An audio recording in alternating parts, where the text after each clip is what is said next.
Ribbon Candy Hooking. I'm Deanna. It is great to see you this Friday night. Welcome back and happy Friday. How are you doing tonight?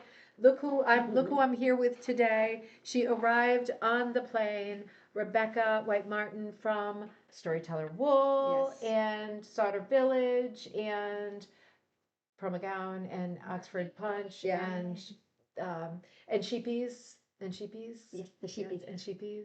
Yes. It almost sounded like sheepies. No, She sheets. pees. Well, she probably pees, but like also she pees, right? Welcome back, everybody. It's great to see you. Cheryl, great to see you. You can see we have a lag here, right? But I bet that you're there and I bet that you're coming. So we are getting ourselves set up. We just ordered some food and it took a little bit longer to do. So we are crawling along. Did you eat a little bit? Okay, good. Because you have been up since like 5 something this morning. 3. My flight was at 5:30, so I've been up since 3 Colorado time. Well, that's 5 your time. Let me make sure you're on there too. Yeah. Yeah, that is that's quite early. Yes, but it's worth it. It's worth it. It's Yeah. worth it. Yeah, that's a long day though. So 5 o'clock our time. So you are going to be tired later. Yes, that's the whole point. So if I Yes. take the early flight, then I'm automatically on East Coast time. Yeah. Yeah. Yeah. I hope I can put myself to bed on time. It's very exciting. We matched up perfectly today. Like it's so everybody for everything everybody says about phones, like phones suck. People are always on phones. They're very good when you're at the airport. Yes. Right. Yeah. Like, cause you're like, I'm at the baggage carousel. I haven't yet seen my. You're a little hot. We just got snacks delivered.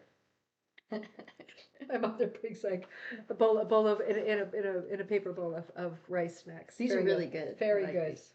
Yeah, these are hot though. You don't like spicy things. I can rally. Okay. Okay.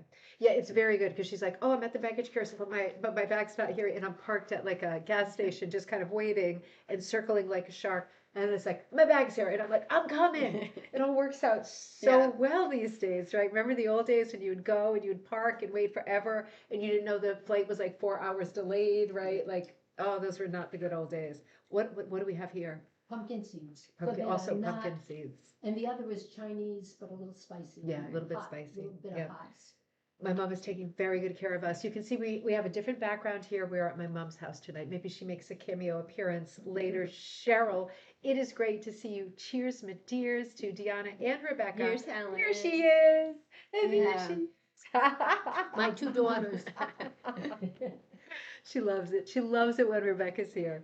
And you stay downstairs in Yeah. your suite down there. It's always the same, right? Well, and I look forward to it the whole year because I like having an extra mom in my life. It's nice. It's really nice. Thank you. And it worked out great last year because remember what happened? Yes. So after my McGowan Teachers Workshop, I was sitting at the airport and this huge storm came in. And actually, my luggage was outside, apparently, when it came in. I found that out You mean later. it was outside in the rain? Yeah. Ooh. And I've learned that hard-sided luggage, it can still get through the zipper. But this torrential storm came Are through. you serious? So when you got home, everything was wet? Yeah. So I was connecting through Baltimore, and they had us on the plane, and they said everyone whose final destination is Baltimore can stay on the flight. But if you're connecting, you have to get off because we're so delayed, you're not going to make your connection. So then, but you were like headed out of town, and I called you in a panic. I was already out of town, yeah. Yeah, and then Helen came and picked me up, Yeah. and I'm 10 minutes away. yeah, Yeah, so it turned out was- to be good. Never a Yeah, problem. that was a bit of an emotional call. I was so stressed. I Yeah. was like ready to turn the car around, and I was like, "Well, wait a minute. My mom lives 5 minutes away from Yeah. the airport, and So- she always wants you. Like she Yeah. wants to keep you." So I had extra So, time. Yes. Yeah, it was So great. yeah, it was great because I think we were on our way to Cape Cod, and Yeah. yeah, I mean that was super upsetting. And you came back here for a night. Yes. And Buttons the dog was here. Well, and usually when I travel, I have all my finished work in my carry-ons and then the clothes and the check baggage because I care about my work more than my clothes. And I often will do that coming back.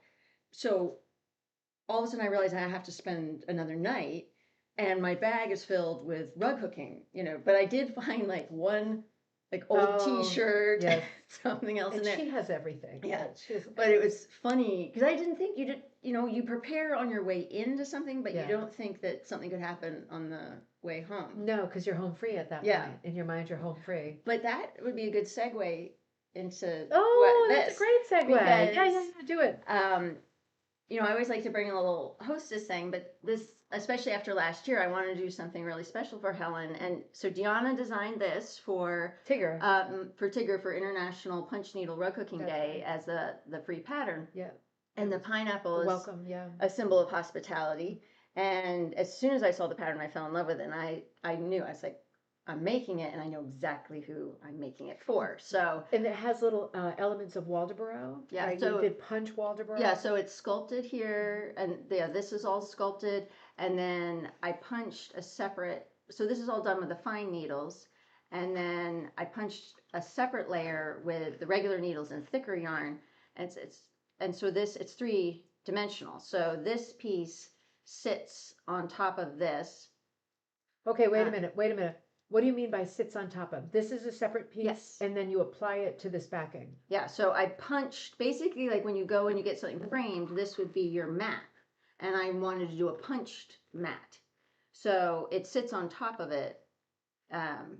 But the green punching is not underneath the thing. No, Yes. I cut up some foam core, because that would be a waste of yarn. So yeah, to fill the divot, there's foam core underneath there. So yeah, I punched, so it goes in about 1/2 inch behind the piece. And how did you find foam core that was so thin? Well, this is quite thick. So, Okay, because I use okay. the number 10 punch needle, which is 1/4 inch. Yep. And foam core is probably roughly like 1/8 of an inch. So I Okay. actually have 2 layers of. I'm thinking of like a couch cushion. No, like foam core is like poster board with a piece of foam in it. Yes, you know? yes, of course, yes. Or am I okay. using the wrong word? No, No, I Okay. think you're right. So- yeah, foam got me. Yeah, so I didn't want to waste yarn and have stuff punched where I couldn't see it. No, it's got so much texture. I hope you can Yeah, see how you much can't- texture it's got. It's So got yeah, so much texture. this is punched and sculpted, and then the flowers are sculpted, and then it sits up It sits up. on itself. So. And this is a great technique. Oh, and we Oh, just you gonna got read the quote? Are you No, gonna we read the quote? we just got snacks on it. Oh, no, I'm sorry. Did I do rice crackers? Something. It's okay. Oh, what's that for? We got it. We can't stop her. She's one. Okay. So, and then I put so these are these like The frame? yeah, because most painters buy this and then they paint on this side. It's like a shadow box frame. But it's meant Oh, yeah. oh, okay. And yes. they're called Thank you, like but I haven't used it. artists something.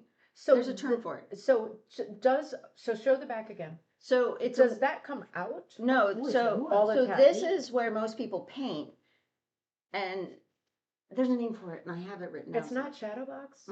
Because this is meant to be painted on. So that's meant to be the right side. Yeah. But because of the divot, I've always liked putting hooked and punched pieces Well, in it. yeah, Great that's idea. perfect for us. And as then rug you can hookers. paint them. And this one, they come in different levels of quality. This is just you get them finished. Well, no, they're always unfinished if you're painting on them. But then I painted it. You painted this one? Yeah, the Oh, blue. Mom, she Yeah. painted that Yes. one. And then It's dark blue. yes, because I thought I wanted to pull in the Yeah. blue from here. So and then I with a Sharpie, I love using Sharpies. I wrote on the back a quote that's attributed to Eleanor Roosevelt. A lot of quotes are attributed to her, and we hope she said all these wonderful things. So I'm going with it. Bet you did. Many people will walk in and out of your life, but only true friends will leave footprints in your heart. Eleanor Roosevelt. So I love that. I love So- that. That's true. It is a gorgeous. yeah, and we'll piece. have to Google. Has anyone in the comments said what these things are called? Yeah, what are those called? Okay, let's backtrack for just a second. Because we I have a lot of have buddies. this, I do a lecture called "I Made This Now What," and I talk about these, and there is a name for 'em. Okay, we need some didn't help know. with this, buddies. And it should come into my Judy, mind it's because good I've to heard see you. of Happy it, but Friday night. Shay, happy Friday night. Good to see I'll you. look it up. Juju Needle, great to see you. Cheers, my dears. I'm drinking a martini tonight. Yeah. Just I thinking. could call it. Special occasion, right? We'll think of it. They'll help us Yeah. out. They That help us out with helps. Everybody- everything. Very Um, good. Jessica, great to see you. Happy Friday night. And she says hi to you. She's traveling, so she's listening. So she's not saying much, but she's listening. Sue's great to see you. My mom wants me to have a napkin. I'm Well, gonna say I'm because gonna of take the it. crackers, they're Yes, I'll take greasy. it. I'll take it. And so Sue's hello in Kansas. Great to see you. Karen, we were just talking about Karen. Yeah. Great to see you in Black Forest, Colorado. Happy Friday night. I know. Sue says your mother is precious. Oh, thank you. She's precious. She really is. Sometimes. You have your moments. Oh, They are Drew. mostly moments. They are mostly moments in a good way. Lynn, it's great to see you. Good evening to you too. Thank you for your order. And I have not forgotten about the braided rugs. I always have to say that too. I hope things are going well there. Good evening to Rebecca and Deanna. I admire you both for your enthusiasm and continued energy in promoting rug hooking. I love your designs and books. Thank you so much. Do you see that comment there from Yeah. Lynn? Dave, great to see you. Hi, everyone. Peanut butter and bacon. Glass Dave is always glass. having something weird. Peanut No, butter it's and always with the bacon glasses nuts. and banana Oh, sandwich so good. tonight. That actually sounds amazing with dark stout, my favorite. Sounds great. And acids on standby. Yes. Obviously, yes. Yes. At my age, like always, always, always. Karen, that's lovely. I love the color in your background. It is that nice rich navy, and then you go to that grassy green. Yeah, Yes. and Yeah, then- let's talk more about I those love those. colors. I'm it's just my catching favorite up. green. Peanut butter, Mm. peanut butter and onion sandwiches. Ooh. No, I have not. I've Oh. heard of peanut butter and bacon, but peanut butter. Red But you onion know or what? white onion Red onion. My mother would like to know white Um, onion or red onion. makes a difference. It would make It makes a difference. huge because the red ones are really breath mints, where the Yeah. white ones are just kind of neutral, right? Yes. Yeah, Exactly. The red ones you'd smell all. yeah, for days. eternity until you're dead. And Judy, is it a floater frame? I don't know. Okay. Haven't heard We that. lost the language on this frame. It might well be a floater frame. Let's look at, we have a few more things to say about this that I Okay. think that really distinguish it, make it special. So we are talking about, now this isn't 100% punched? Yes. Okay, so the part that's sitting on top punched, Yes, and it was punched with the number 14 needle, which is the smallest for the background. is that the one on heels? No, because there's the mini, which is the 14, and then the 13 is the mini on heels. It's Okay. just a little bit taller. So chances are the bow is with the 13 because Yeah. it's a little bit taller. And then to achieve the sculpting, the number 8, which would give us a 1/2 inch loop, isn't quite tall enough. So what I do is I usually use the 13 or the 10, and I punch it down, and then I hold it from underneath. I don't pull it, but I just hold it, and then as I pull up, and then I punch it again, and I hold it, and that extends the loop I'm getting. So I get a much higher loop than the punch needle ordinarily would do, and then that gives me the room to sculpt. That makes a lot of sense. So those, I think I might have been able to do the pineapple with the 8, because that's a little lower, but to get this, I had to punch and hold. So when you know that you are sculpting, is it a thought in your head like it would be with hookers? If you know that you're about to sculpt something, so hookers are thinking, Mad Libs changed to Waldoboro from sculpt, right? Do you need to pack a lot more? I tend to, and that varies. With something like this, I would pack. I'm working on a sculpted bird, and that, if you pack too much, the bird loses its definition. So there's a sweet spot. But that's one of the reasons when I sculpt, I like to use the punch needle more than the hook, because since I'm working on the back, I can see what I'm doing and really get a lot more in there for sculpting, where when I'm hooking, as I'm pulling up, I can no longer see, and I don't necessarily get the density I want. Yeah. So I will often punch elements that I'm going to then sculpt. And I really love the way yarn, I mean, I do hook and sculpt with wool strips, but it gives it a different look, where the yarn becomes almost like velvet. And the more you touch it, the plies separate even more, and it just becomes velvety. And that's such a good point, because I know I mean, I usually use wool, right, as opposed, and I hook rather than punch. And I feel like when I'm doing something that is a Waldoboro-esque style, like, I just like the way it looks better. It looks more like a pom-pom, like a big fat pom-pom when you use yarn as opposed to wool. And because you don't get all those little rectangle like tail ends. yes. Well, what I do like to do is I'll take a 3-cut and I'll hold a few of them and hook them high and then sculpt them, and then they are more speckly. But did you say a 3-cut? Yeah, because the larger the cut, then it looks like just a bunch of cut rectangles. Okay, so if you were doing wool strips, you would do a 3-cut because you want like tons of like spaghetti. And I coming up. like the movement of the small cut strips As opposed to ending with a bunch of big Yeah. tail ends. And then one thing I have done when I've sculpted, say I was using an 8 and an 8 cut wool strip, I hook it high and then I'll sculpt it. And an 8 is a 1/4 inch wide. You have all these 1/4 inch strips. What you can do, say this is all, you've got all these wool strips here. Then I come down with my scissors and give it, because like when they cut your bangs, I was just going to say they don't that's how go I cut my straight hair. across, they go. Yes. You do that Yes. to your larger cuts when you sculpt them. Yes. And then that gives it that finer. They're using like $700 scissors when they do that, which I found out the hard way with this haircut. But yeah. So, so that is a way that you can, if when hooking and then sculpting, you don't like that visual, all those little rectangle ends, you can make them smaller. So this is a big conversation about sculpting, right? This is big. Whether you do Waldoboro as a rug hooker or whether you do sculpting as like an Oxford puncher, it's a big conversation because it is a bit of a leap, to start doing this technique. And the thing is, whatever, if you're doing a pineapple, if you're doing a flower, if you're doing whatever you're doing, whatever the motif is, you know what it's supposed to look like, and probably everyone knows what it's supposed to look like. How easy is it to screw up? Well, yeah, easy. Okay. And then, because actually, you want to give the impression of what you're doing, because if we pulled up a pineapple right now and looked at it, the indents in a pineapple would read more brown and darker, but I just wanted to create depth. Right. Not literal, yeah. Storytelling. Yeah. And then one just note on Waldoboro. Waldoboro is this, when you're hooking it, you're hooking it progressively higher before you sculpt it.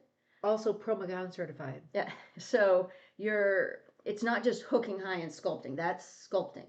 But if you're doing technical Waldoboro, it's a layered approach, which you waste a lot less wool. It takes a lot more thought. Okay. So like if this was, I would be hooking it low and then the next row a little bit higher and then the next row a little bit higher and then the highest, and then I cut everything and do a final sculpt. Do you ever do a thing like these are quite highly sculpted, right? Like the flower centers. Do you ever start doing it and then say to yourself, I don't have enough density. Yes. I need to do more. And then I flip it over and add more or hook more in. And then I've done it where I've gotten a little overzealous. Yeah. And I was doing a top of a flower, so it was undulating, and I took out too much. Yeah. And so then I just removed it and started over. So yeah, it's pretty forgiving. The sun is setting on us. But that's the sun is setting on it. You're getting great color though. That's like an Elton John song waiting to happen, right? Color. Yeah. So yeah, I find it quite forgiving. You can, and there actually, I want to say there was some sections that I redid in the pineapple that I had sculpted too low, and so. You know what's so funny about this pineapple? Like when I know the sun is setting on us. I'll move it. Yeah. So I mean, I but pull like the curtain in between, if you can see in between, what are the sections of a pineapple called? I don't know. There must be a word for it. You know what? Schnoodle noodles. I'm drinking a pineapple drink. Oh, see? Well, the stars are aligning. Yeah, so but whatever the sections, right? Like in between the sections, I don't know if you can see it here because we're getting a good sunny situation happening. It actually in real life looks green. Yeah. Like look at that. It looks like bright green in between the pineapple, and that's not blue. Yeah, but that is green. It is. Oh, is it not? Is it not the yellow mixing with the blue to make green? No, it is actual green. You actually did green in between. Yes. You did this color green. Yep. Wow. Okay. Because I was going to say that is uncanny. It really looks green. No, it is green. I thought that was like us doing like the color wheel. No, like it's the same color wheel. It's super green. Yeah, it's one. Okay, I thought it was an optical illusion. No, that helps. Well done. Well done.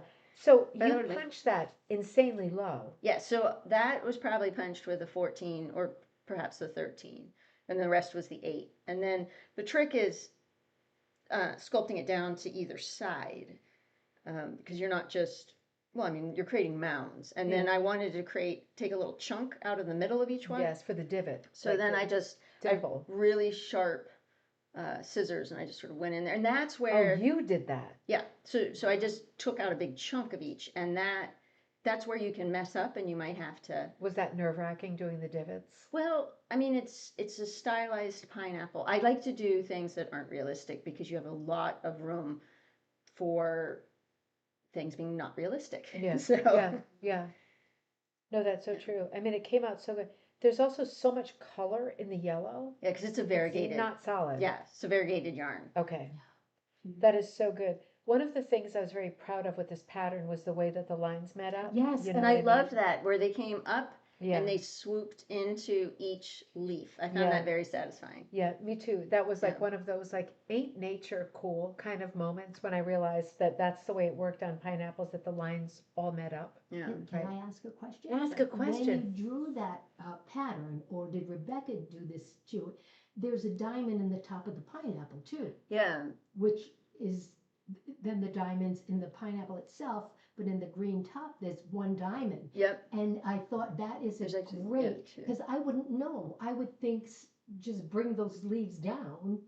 I wouldn't have put a diamond up there, but what a great, you know. And I toyed with should that be sculpted? Because I really liked that diamond was there, but then I thought I wanted this to be the star, and then these are the backup dancers. But I went back and forth because I think it was Kaz. She did something really cool with the leaves on hers, and I was thinking, oh, maybe I should change it after I saw her leaves. But then I decided to go with making the pineapple. That's the danger, right? That's the danger when you see See someone else something. start working on something Yeah. and you think, especially if you're like a collector, which you are, and you love to like collect more ideas and things, like, yeah, you go like, oh, I'll grab that too. But it's good to do it in the authentic way that was natural for you to work in. And this is the out sort of cropping or spring of that. And it's just gorgeous. It is super stylized. Well, and it's fun when multiple people work on the same pattern. It is. I love that. Yeah, because it's not about good, better, best, right? Yeah. It's never about good, better, best. It's about like, oh, you had that weird, well, I had this weird idea. You had that weird Yeah. idea. Like we all had different weird ideas. And isn't it remarkable that they all work out differently, right? I mean, that's like what's so great about art. That's what's so great about life. So, yeah. So I see Jessica's asking, do you block when you are punching 3D and sculpting? So, and people have different thoughts on this because recently the Oxford company put out a video about sculpting, and they talked about don't steam your sculpting, which depending on what you're sculpting, I can see that, but Okay, so when you say steam, do you mean block? yes. So like when I finish a piece, I put a wet cloth on it, Okay. and then I take a dry iron. Yeah, that's an uh-oh when you've got Yeah. height, right? But I want, because it's this is a 3-ply yarn, I want those plies to separate. And when you steam them, they do this just awesome thing that it wouldn't look so velvety if I hadn't steamed it. Now you will lose some height. So it was puffier before I steamed it, but Did you account for that yes, before? I wanted this look. So there are times, although I really like this look, so I must always steam it. But you will see out there, don't steam. And I respect that. And there are situations where you might not want to steam it. But I like the look of the yarn when it's steamed. It does flatten it a little bit. And, sculpting, you are trying to get height.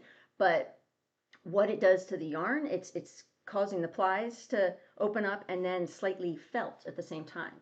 And I just think it looks amazing. It does look amazing. So I mean, it looks like, for those of you who love like historical needle work, right, needle crafts, it looks like punch work or like early like feather punching or feather tufting or one of those early things like stump work, Yeah. right, like Elizabethan stump work. It has that kind of height. It's not the kind of height like Rhea rugs. It's not the Yeah. kind of height like latch hook, right? It's not that. It's just a bit of height that creates a bit more. It creates a different texture. It's texture. It brings a different emotion, right? Like it's not a flat piece of fiber art. It leaves you wondering, ooh, how's that done? And you go physically deeper into it because you want to know, how is that done? Yeah. Like, how was that done? I would like to know because obviously it's a technique that is achievable for everybody. Mom, do you feel like the answer was satisfactory for the diamond? Yes, Okay. I like that repeat. Yeah. Is it called a tray frame, or did we say that already? Mhm. Ooh, tray frame. So I'm gonna go look at Yeah, it. Sharon, it's great to see Yeah, it's you. something, a Something- painter's board or, Painter's board.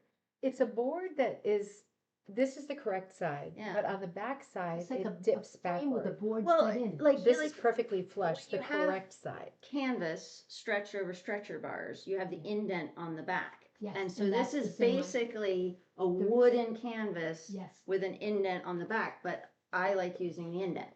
it's It's perfect for natural us. to It's- do it. Yeah, it's right? perfect for us who do a craft that has like How a big do height. they come? They come in all different sizes. Yeah. See, my mom is asking for Yeah. herself because she's an artist, right? She's, how big do they come, right? Since we're doing a 48 by, Yeah, And since we're it's- doing, we'll well, show they- that, they we'll show probably that don't later. come that big, but- No, but- this is really, because it has the effect of a shadow box, right. right? For But- us as rug hookers, this serves as, this is all you Yeah. need for a shadow box. It's And it's, half an inch deep, and right? because they're unfinished, it allows you to pull in a color in your work. And this is just craft, paint, those little, Acrylics, yeah, like those the little ones you get acrylics. at the craft store. Right, like the Yeah. Joann's, Yeah. right? Like the whatever, Delta or whatever, Americana. Apple Yeah. Barrel or, yeah. yeah. Those, yeah. Those work great, right? They're just Mhm. acrylic paints, they work great. And I didn't seal the wood or anything, the first coat, it kind of absorbs in a little bit, and I did probably 3 coats. And You did a bit, do you love this, Mom? I love it. She loves it. I love it. I gotta find the perfect place. I mean, I like it up She's here gonna for find the now on the perfect mantle, place. but I don't know to put She's- it near the front The door mantle, because. the mantle is where it's Well, at. right now. and, She I, loves Rebecca, so she wants to put it in a place of prestige. Yes. you could put hooks on the back and hang it, you could have a Also. cording, but You could hang it by the door. But for it's a That's what welcome. I'm also thinking. yeah, That's small what I enough- said, She's thinking instead of a that. horse. It I could- don't know if there's enough space. it could be put in You could do both. a plate, one of those little plate holders, and it just sits. Yes. Yeah, it could sit Yeah. on a little plate shelf that has Yeah. like a little Very nice. groove Yeah, already in one it, of those right? little, Yeah, those little easily things. Ooh. Yeah. I love that. So it's a versatile way to frame something and then display it. It is a 'Cause great, you a could great put way to finish it. Command hooks and then What, you know, what? command hooks. What's that? Those Velcro-y things that supposedly don't mess up your walls, but they do in dorm rooms, and then you have to pay the deposit. Okay, so Yeah. is it glue? Is it No, Velcro? it's It's a the tape. brand is Command, and it's like 2 pieces of Velcro, but then it has this thing. It's very technical. Which is So cool. Yeah. the piece that goes against the wall, it looks like it's just Velcro, but then there's this tab, and you pull the tab, and it pulls the adhesive away from the wall in a way that's supposed to come off the wall and not damage it. Doesn't always work, but it's the go-to for kids putting up stuff temporarily. What, like posters and stuff? Yeah, Okay. but or like. Oh, she had, the little Caroline? yeah, the fairy lights and stuff. You Yes, can get yes. little tiny hooks. Is that like instead of blue tack? Like, is it blue, like blue But it tack? holds it more. Okay, um, so it's glue. You're putting glue on your paint? No, these are like Sticky. Velcro-y things that you put on the wall, That and then doesn't you sound good. put one on here, Okay. and then it basically Velcros it to the wall. And and what's the worst case scenario? The thing falls off? Yes. Oh, yeah, it'll fall down. Is Yeah. it like guaranteed to fall off? No, I've had a lot of stuff hold with it, and then so I have carpet tack on my wall to too. hang stuff, but then I changed my mind, so I even have the command hooks or the command strips behind the carpet tack, so I can pull my whole carpet tack strip off the wall, pull the little tabs, remove the command strips, and then move it to a whole different space. Is the carpet tack hanging on the command strip? Mhm. Okay. Yeah. So Is that you're one- you're completely undecided. Right. It's not an indecision. It's in our Western culture, we put up a painting and we leave it, and it's there forever. Where my son is so interested in Japan, and with their scrolls, they have a place for the scroll, and the scroll changes Yes. for a certain guest or time of year or holiday. And I was reflecting on that and think, well, why? I mean, we do that sometimes with like a seasonal thing. You might have your little Christmas thing, and then you put out the Easter thing. But why couldn't a gallery wall have that attitude? Well, this is what's here now, but maybe in a couple years I want something different, or I've just finished a piece and it would look good in that section, I'm going to take that one down and put that one up. And so, Interesting. yeah. I mean, this is an important conversation too, because we are always thinking about how do we display our stuff and like Yeah. what level of permanency are we thinking Yeah. when we do display it? Because like, I mean, some people are like, I'm a full blast Four Seasons person. Like I want my spring stuff up, my summer stuff, my fall stuff. Yeah. I'm gonna change that. You're gonna see a snowman in the winter. I'm gonna change it. You watch me. I'm gonna change it. And those people need like that assurance that the Four Seasons are like available. Right, so like they know about command hooks. they know about. Yeah. See, I don't know about command Yeah. hooks, and I'm thinking like, why are they better than carpet tack? Carpet tack Yeah. is great for me. Well, no, I mean, carpet tack, and carpet tack alone won't necessarily stick into your wall very It does well. with nails, hammers But- and nails. Well, yeah, you have to add more than the nails that are already on the carpet tack. Definitely. But this one, these aren't huge rugs. These are smaller pieces. Okay. So, Interesting. Yeah. I mean, hanging is always an interesting conversation because, like, how many pieces do you think you make a year? that's hard to say. It is hard to say. Yeah, I don't know, at least 7 or 8. Okay. I don't know. I'm going to go with like 25 to 30. For you. And I'm not going to I'm not going to display them because I don't Yeah. love all of them that way, right? I love Yeah. them but not that way. So I'm not wanting to display everything that way, but there's some things you want to display like quite permanently, like $600 rugs. Right. Well, like a piece when I do it for someone, like I did a scroll that's hanging in my son's Yes. room, and that's always in there. Yeah. Where when you walk into my studio, there's a wall of work, and that has changed over time. And it's more, I created something that I like better than something that's already on the wall, and I swap it out. So, but then because of being McGowan certified, we have our teacher's workshop, which is why I'm here. So I'm going to be going to teacher's workshop next week.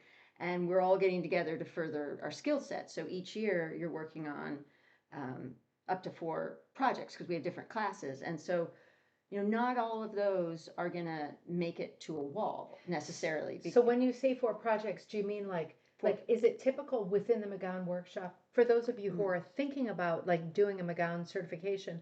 Is it typical to like say like there's going to be one flower rug, flower/scroll. There's going to be one punch rug. There's going to be one. So there's a theme each year. Yep. And so then the rugs. So there's 4 days of classes, and each day will line up with the theme.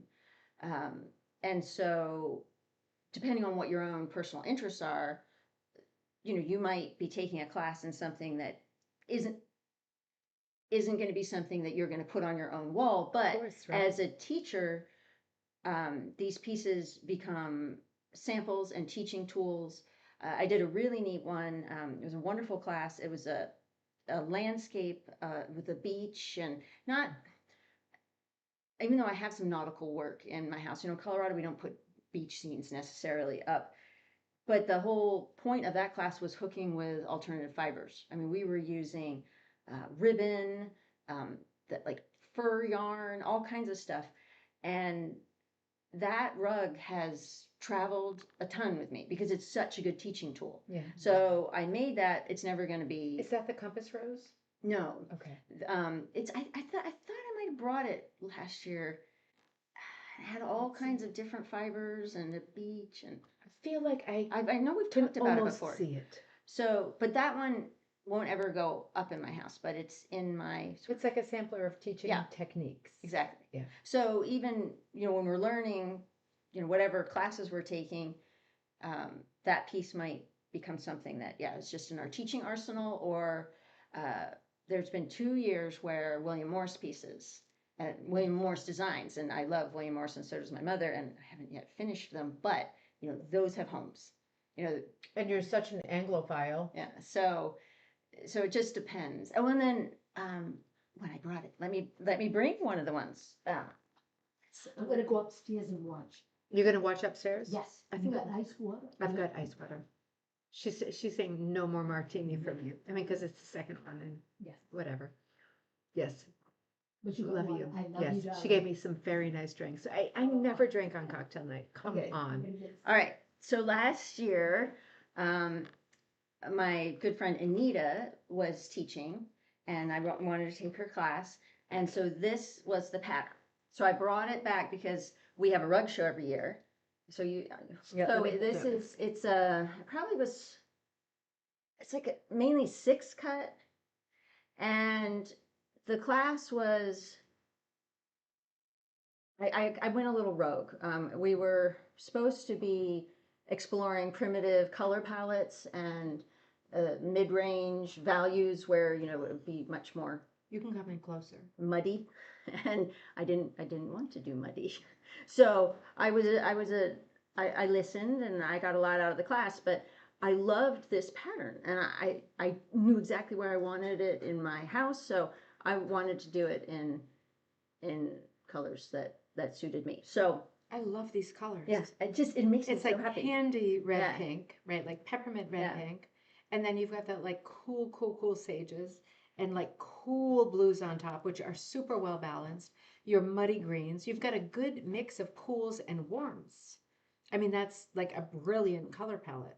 And once it took me a while to figure out the palette, and then once I had it, and what I'll usually do is I'll pick an element. So I worked here and here, and then I knew, okay, I'm having the blues, and then once I decided, okay, those are the colors, then I could sort of really relax and hook the whole thing. And it was one of the most enjoyable pieces I've hooked, I think, because I was loving the colors. I love the design. It's very tidy, isn't it? Yeah. So it was really a fun one. So you learn something in every class, and some projects takes a while to get finished, and then others you go home right away and just zoom through them because Yeah, this could Yeah. be like, this is super architectural too. Like Yeah. if you went into a cafe in Europe, Yeah. you would see like plaster work that looked like this, and you would look up and go, oh, look at that. Isn't that beautiful? And this pattern is called Desert Rose. I Mhm. think small Desert Rose. So it's one of the honey beehive patterns. It's a Jane McGowan Flynn Very pattern. good. So Very good. yeah. I just want to be sure, Rebecca, that you know that my mother left some Kleenex for us, right? So in case In in case, case the like, in rug case it hits was- the snack. Like I thought it was for suddenly in the middle of the summer. You never know. You never know. So we've got rice snacks, we've got sunflower seeds, we have got tissue. We've got Yes. plenty of tissue. Okay, We're good. So yeah, we're good. I love you, Mom. Thank you. Very good. So can we do the prestige with the pineapple where you show that special detail that you did? Oh yes. Okay. She did something very cool on that pineapple. I don't know if you noticed. So I was just up at Let's show the pineapple. the Loops retreat, which is put on by the Oxford Company. They had their second retreat in Vermont, and Loops retreat. Wait, okay, wait. You went on a Loops retreat? yes, well, it's called Loops. Okay. So, like, is it open to the public? Yes. Okay. So they had 3 teachers and an open class. It was at Champlain College. It was a 4 days, and it's Oxford related? yeah, it's run by the Oxford Company, the Okay. Oxford School. Yeah. So it is a Loops retreat, and Yes. people could look for that for like 2027? Yes. Okay. Yes, and it's always in mid-June to Okay. 3rd week of June. You were teaching at it? Yes. Okay. And what did you teach? Sheepies. It was the very first sheep class. So it was the spring and summer pattern. Because she's been working on these sheepies. Have you noticed that for a while she has been working on these sheepies? And by sheepies, I mean Yeah, and these little sweethearts. but I don't make the sheep. You do not make the sheep. They are fair trade that I order, but I make their world. Yes, she creates an environment for the sheep that are like 3-dimensional doll houses Yeah. that are punched, Yeah, completely punched. but they could be hooked. They could be But hooked. but I But they are punch them. Yeah. fiber. They're fiber. Yeah. Like, so they're us. And then the sheep dwell within these walls. Yes. And they have like different sort of environments Yeah. that are like sheep friendly, that are super different seasons. creatively charged, seasonally Yeah. charged. So I mean, very exciting. we had spring and summer. The students picked between that, and then the sheep do have their own wool room. What was So- the difference? It was just color difference between spring and summer? Well, there's a window in the scene, and the tree changes, so because it's seasonal, and then Obviously. the colors change, and then like on the mantle, I had like an Easter egg for spring, and then in summer I had a birdhouse was on the mantle, And then the summer one, there was a hydrangea wreath above the mantle. Oh, I'm gonna punch your face in a second. And then the spring one had a landscape painting above. Okay. So I just want to remind you that Rebecca did the cover of Magpie Tunes Yes. last fall. yeah, And if you're wondering what seasonal sheepies look like, and that was the fall one. that was the ultimate. Yeah. Like that And was the ultimate fall one. The fall and winter patterns are being taught at Sauder in less than a month. I'm sorry, what? I didn't hear that. And there's still room. So it's a 3-day retreat. At Sauder Village this Yes. coming year, 2026, there is space in Yes. Rebecca's class for. So it's either the fall or winter pattern. I have one student that is going to do them all. Not all in class, but because when you fall in Nice. love, you fall in love. Yes. Um, If you're gonna do it, do it. So, but it was so neat in the Vermont class where students were already thinking of their own scenes that they wanted to create. And I had one student who spun, she had a little drop spindle, she spun and knitted a shawl for her sheep. Was she a spider? Within the Was first she day. herself a spider? She was amazing. And then she did one for me by the end of the class. She I gave saw me this. one. It was Yeah. amazing. So, and It then was amazing. I had another student who arrived with a crocheted, round crocheted piece to go over the little table we were going to be making, and then Okay. also one for the like a bed. tiny doily. Yeah, yeah. And then what else? Oh, and then just the creativity. So you can punch or hook it, but the spring one has a landscape above the fireplace, and I had a student choose to needle felt the landscape. Okay, so they needle felted the backdrop, but what about Yeah. like everything that was in front of it, like furniture or? Well, no, just tree- there's like a painting above the fireplace Okay. in the scene, and instead of She hooking, needle felted yes, it. so she took apart the yarn and teased it out to kind of create it into fluff, and then needle felted it. Very good. Yeah. Very good. So that's it. Yeah, it's a lot of fun. So these are just like the sheepies are just characters who move through this world of fiber art. Yes. Whether it is needle felted or punched or hooked or whatever. Yeah. But with these classes, you are like facilitating like the three-dimensional thinking of like, how do I want this space to look and what kind of stories do I want to happen Exactly. in this space? And so we are creating these backdrops that go into these little suitcases, but also part of the class, they are dollhouse scale. So you could just go out and buy dollhouse furniture, but part of the personal challenge is I'm trying to do as much as I can out of wood, wool, wool yarn, wool felt. So we make little tables, and like they have a base that's like a yarn spool or the thread spool with a yarn around it. So it's this coming up with an idea. Oh, the bed is the punch needle box. And then I teach them how to make little chairs out of felt. So there's some basic sewing. Basic. I did have a student that she had never sewn anything. So that was neat because I think that's a life skill. Like we should know some basic sewing. And she caught on really fast. And so, yeah, we made little chairs and then there was a huge whiteboard in the classroom. And by the end of the week, we had it filled with ideas of different supplies it was just neat because it became collaborative where people were like, oh, well, you could needle felt that, or, oh, there's this neat tool that like holds things while you paint it. And Yeah. So this class appeals to everybody because it's a techniques class, right? And it's beginner level, beginner friendly. Yeah, I mean, if you walked in not knowing how to hook or punch, it would be easier to do it punch versus hooked. But I think if it was a brand new skill, you'd probably be so focused on learning how to do that, where so most of the people know how to hook or punch.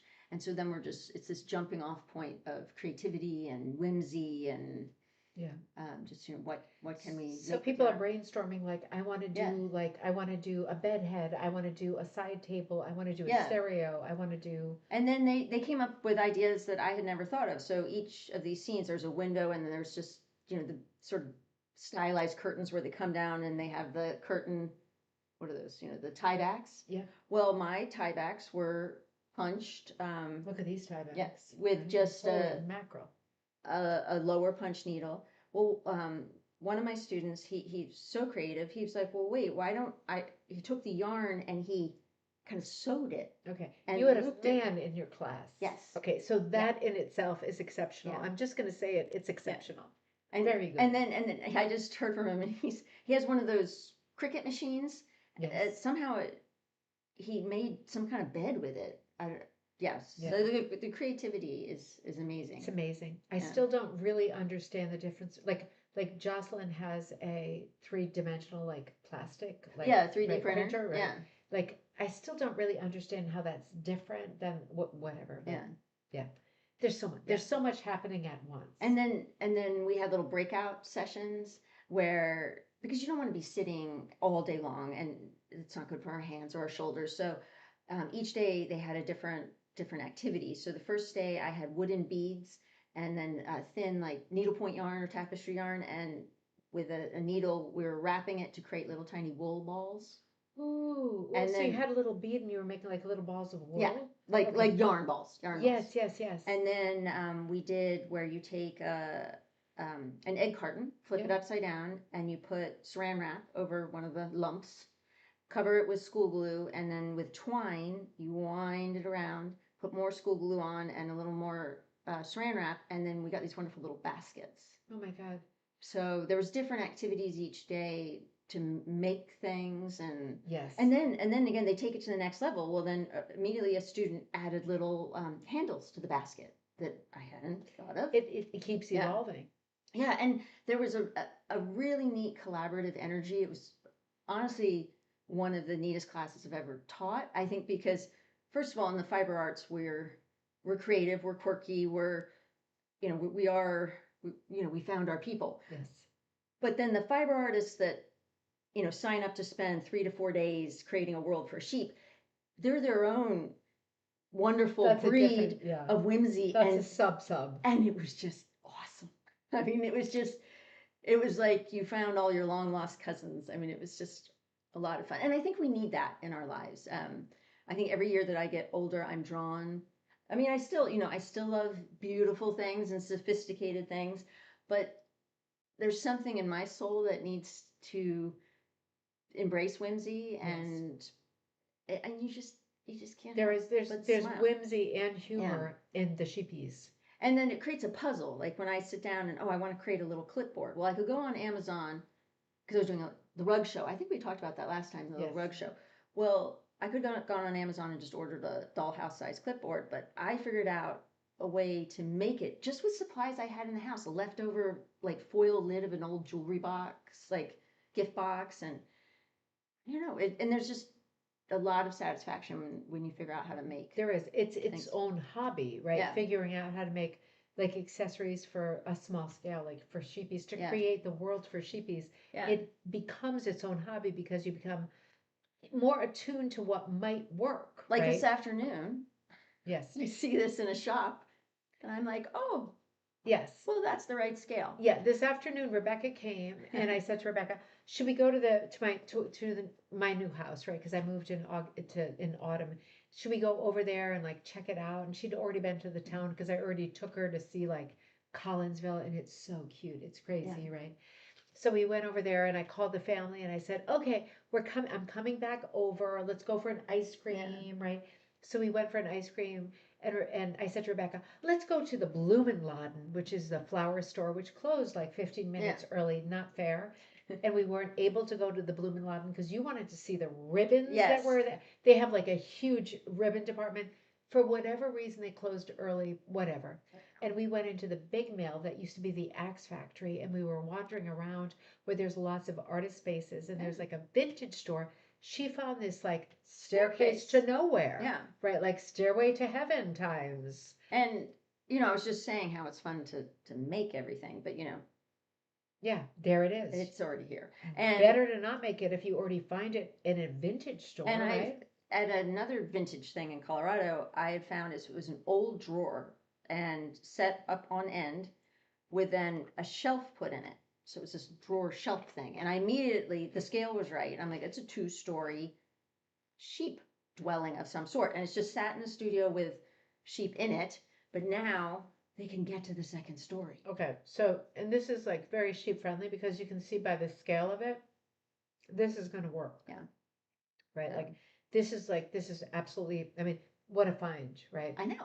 Because I saw you as soon as we got home, she had the staircase out and she was like testing the sheep on the stair, just to be Yeah. sure that the scale was right. Yes. I And saw that's that. why I'm not doing anything while I'm here with the sheep, but I will often travel with one just so I have the scale. So when I see things, I can test. Will it work for their world? How much Yeah. was this? It was $15. Does Yeah. that seem right? Yeah, I mean, I don't know where it came from or what it is, I but mean, it I looks, certainly couldn't make that. no, you know. no, who would want to make this Yeah. for 15? I mean, that's like, please, like, yeah, I mean, it is stairway to nowhere, like Yeah. Bosch style staircase. So it's fun. Very good fun. So if people sign up, so you can sign up for the Yeah. class at Sauter this coming summer, right? Yes. Because there is still space. If people sign up for the class, what can they expect to do in the class? So it'll be a 3-day class where we'll do either the fall or the winter pattern. And you choose. Yeah. And there's specials. Choose the fall, right? Choose the Yeah. fall. They're both fun. But Oh, they're the fall both one fun. is a lot of fun. It is a lot of fun. But and then I see the staircase is made of wood. So yeah, that was one of the questions that came through. Oh, and a painting apron. Yes, were we talking about accessories for the sheep? Because I have been thinking they need little felt aprons. I've been thinking about that. And that's another thing, like with ribbon, or gathered trim. Yeah. Just little apron. Yeah. So, but in class, so we'll have 3 days, and we're going to be working on creating. Each season has its own backdrop and then area rug, and then we work on learning how to make the chair, and the bedding, and then each day there are little surprises that the sheep deliver. Sign up for this Yeah. class. Sorry, this is super fun. Yeah. The staircase is definitely made of wood. Yeah. Like no question. And it is solid wood. For $15, this is like And a it crazy looks- twisting staircase. and it looks very homemade. It does. Yeah. It looks like the cover of like a Led Zeppelin album. Yeah. I mean, really, like it looks like this.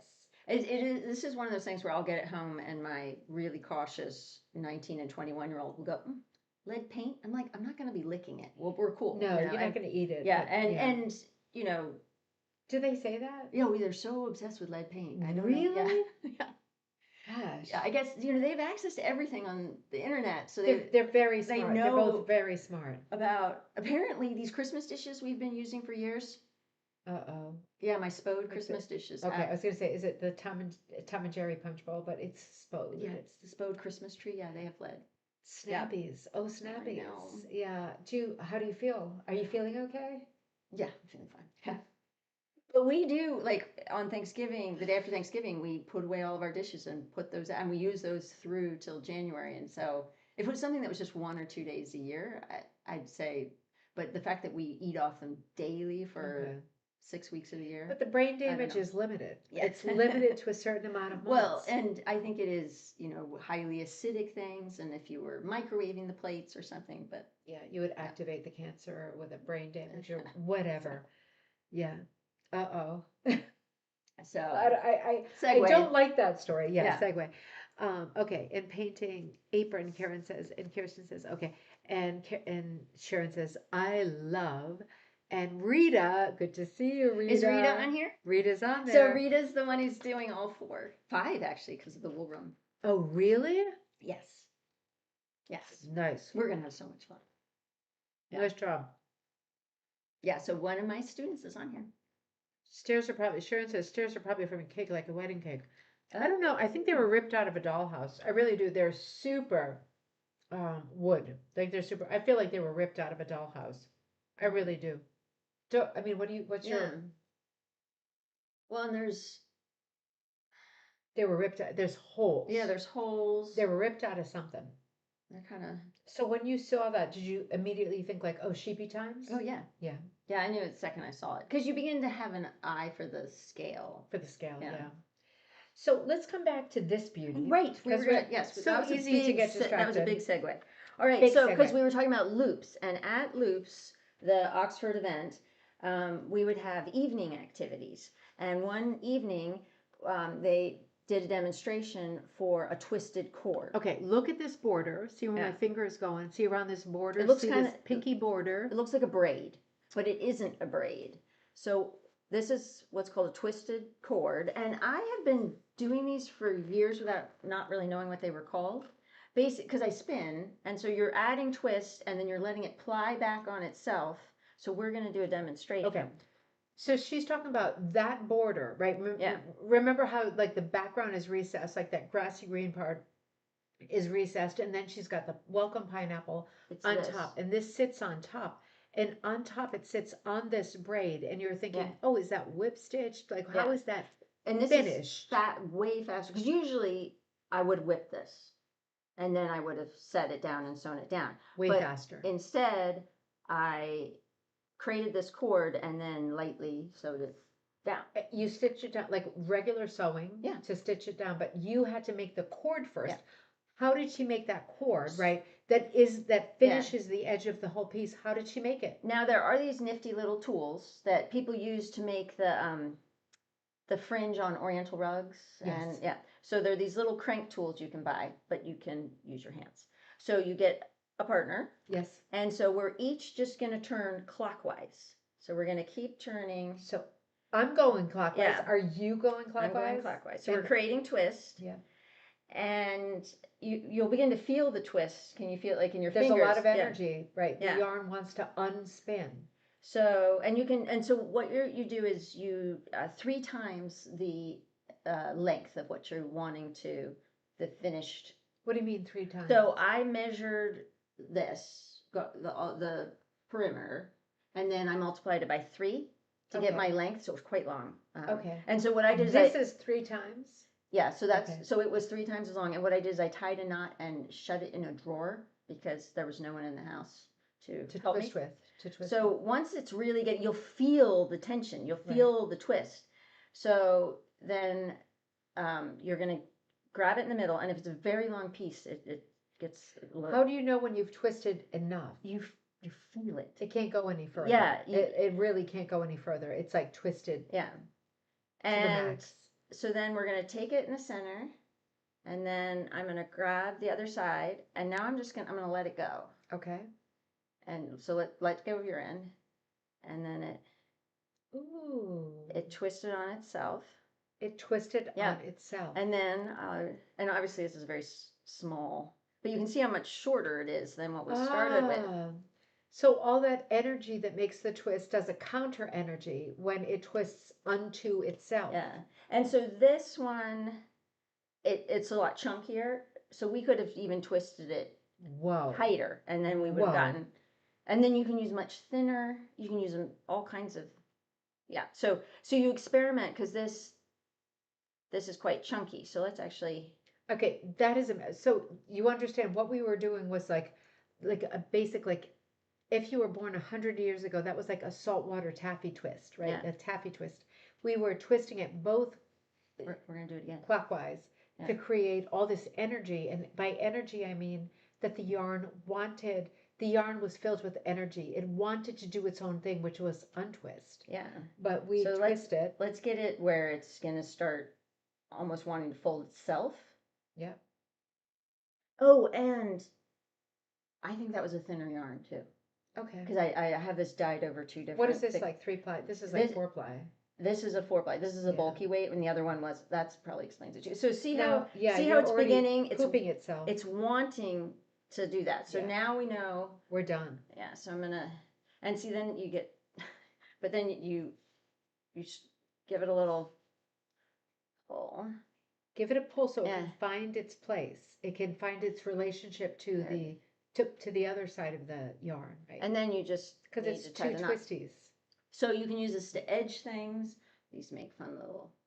Oh, I used it for I created a little purse, and Yeah. this is how I did. It was a wristlet, and I Where's did. that little end? Where's that little edge that you showed, like the little tab to it? What's that? Where's that little bag that has a little tab to the end? That you said like, oh, in class we're all going to do the tab. Oh, that's on my scissors. Yeah. Yeah. It is on the scissors. Yeah, it's on the scissors. But I used it as a wrist. I made a bag, and I did this Okay. to create the wristlet. Do Yeah. you want me to get the scissors? Yes, Okay. I think that's a great idea because what we're seeing is we have taffy pulled like a giant piece of yarn to the point where we are twisting it, right? And it twists so far that it wants to start looping back on itself. And then that's definition is energy, right? It has its own energy. It wants to do its own thing, has its own mind. So at that point, you think like, oh, it's just going to unravel. No, it's Mm-mm. not, because like all of that energy is working back on itself. It attached onto itself.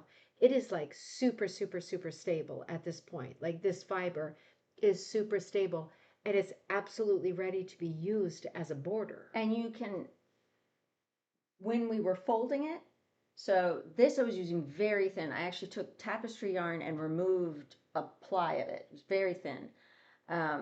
And so once I had it all twisted up, when I went to fold it, I folded it through here. So, and then I tied my knot. And so now it's, to mark my scissors. Because these are the scissors Yeah, tell the whole story. that I use, in here. These are Karen Buckley wool applique. These are really great scissors, really sharp. But a lot of people in my guild have similar scissors. So, by creating a little, now I know these are my little scissors. decorative tail on it. Yeah. Then we all know whose scissors are whose. Yeah. So there's so many uses for this. Oh, because in the sheep, we thought, oh, that could be, you could make a wreath. Yes. You could do a headboard somehow. You could do a rug. You could coil and look like a braided rug if you used really thin. It's just such yarn. a cool activity to do Yeah. to do the twisting, because like you totally do think, oh, it's gonna untwist. It doesn't untwist. If you had, It's like magic. I could see, could we put wire in it and then we've got candy canes at the holidays? Do we need to? I mean, it's like so stiff. Yeah. All on And its then own. this would be a fun thing to do with kids. Yeah, it would be fun. Yeah, it's you a could good community project. Put around a basket. Oh, and I've used it too to just create sort of a little title accent on something. Yeah. In lieu of a ribbon.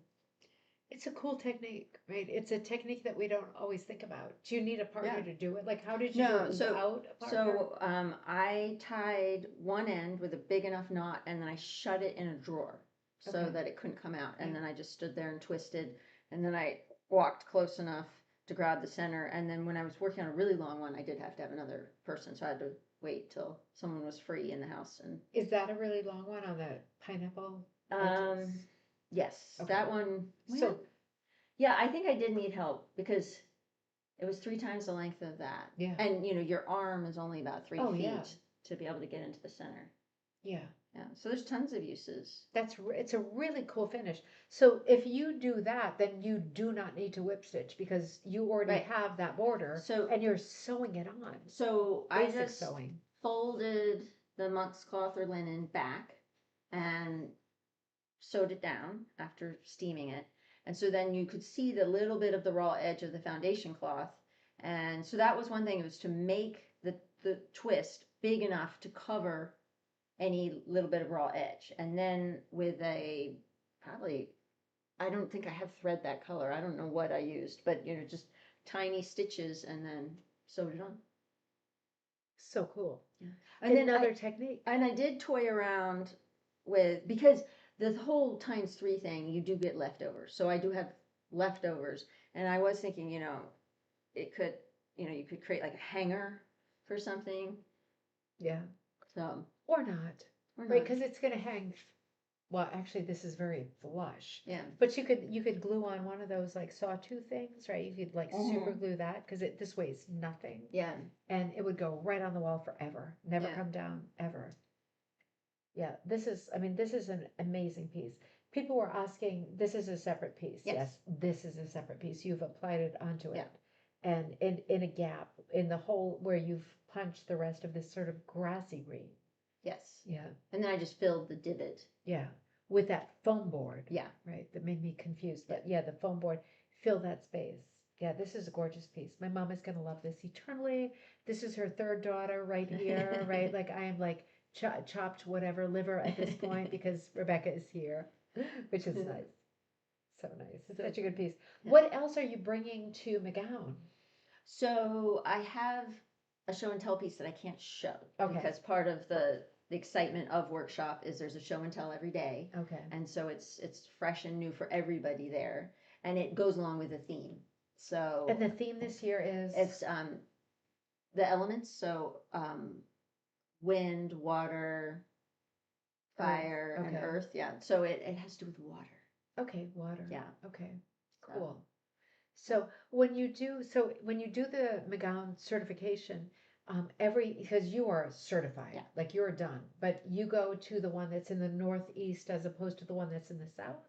Well, that was a slight geographical. There was two reasons. My father lives in Cape Cod. Yeah. And the Northern McGowan Workshop is in Massachusetts. However, it's on the very western side of the state. Turns out to be a much larger state than I realized. I thought, oh, this is great. I'll be able to see my dad every year. But the other reason for picking that workshop was at the time when I started the certification, the children were still in school, and it was the only one that was during the summer. So, and it's also the oldest one and the largest one, and I already knew people there. So it is a trek to come from Colorado. But the next closest one, it would take me as long to drive to it in Iowa as it does, all the plane and yeah. So, yeah. So you get certified, and because mine hit during COVID, it took longer. But then.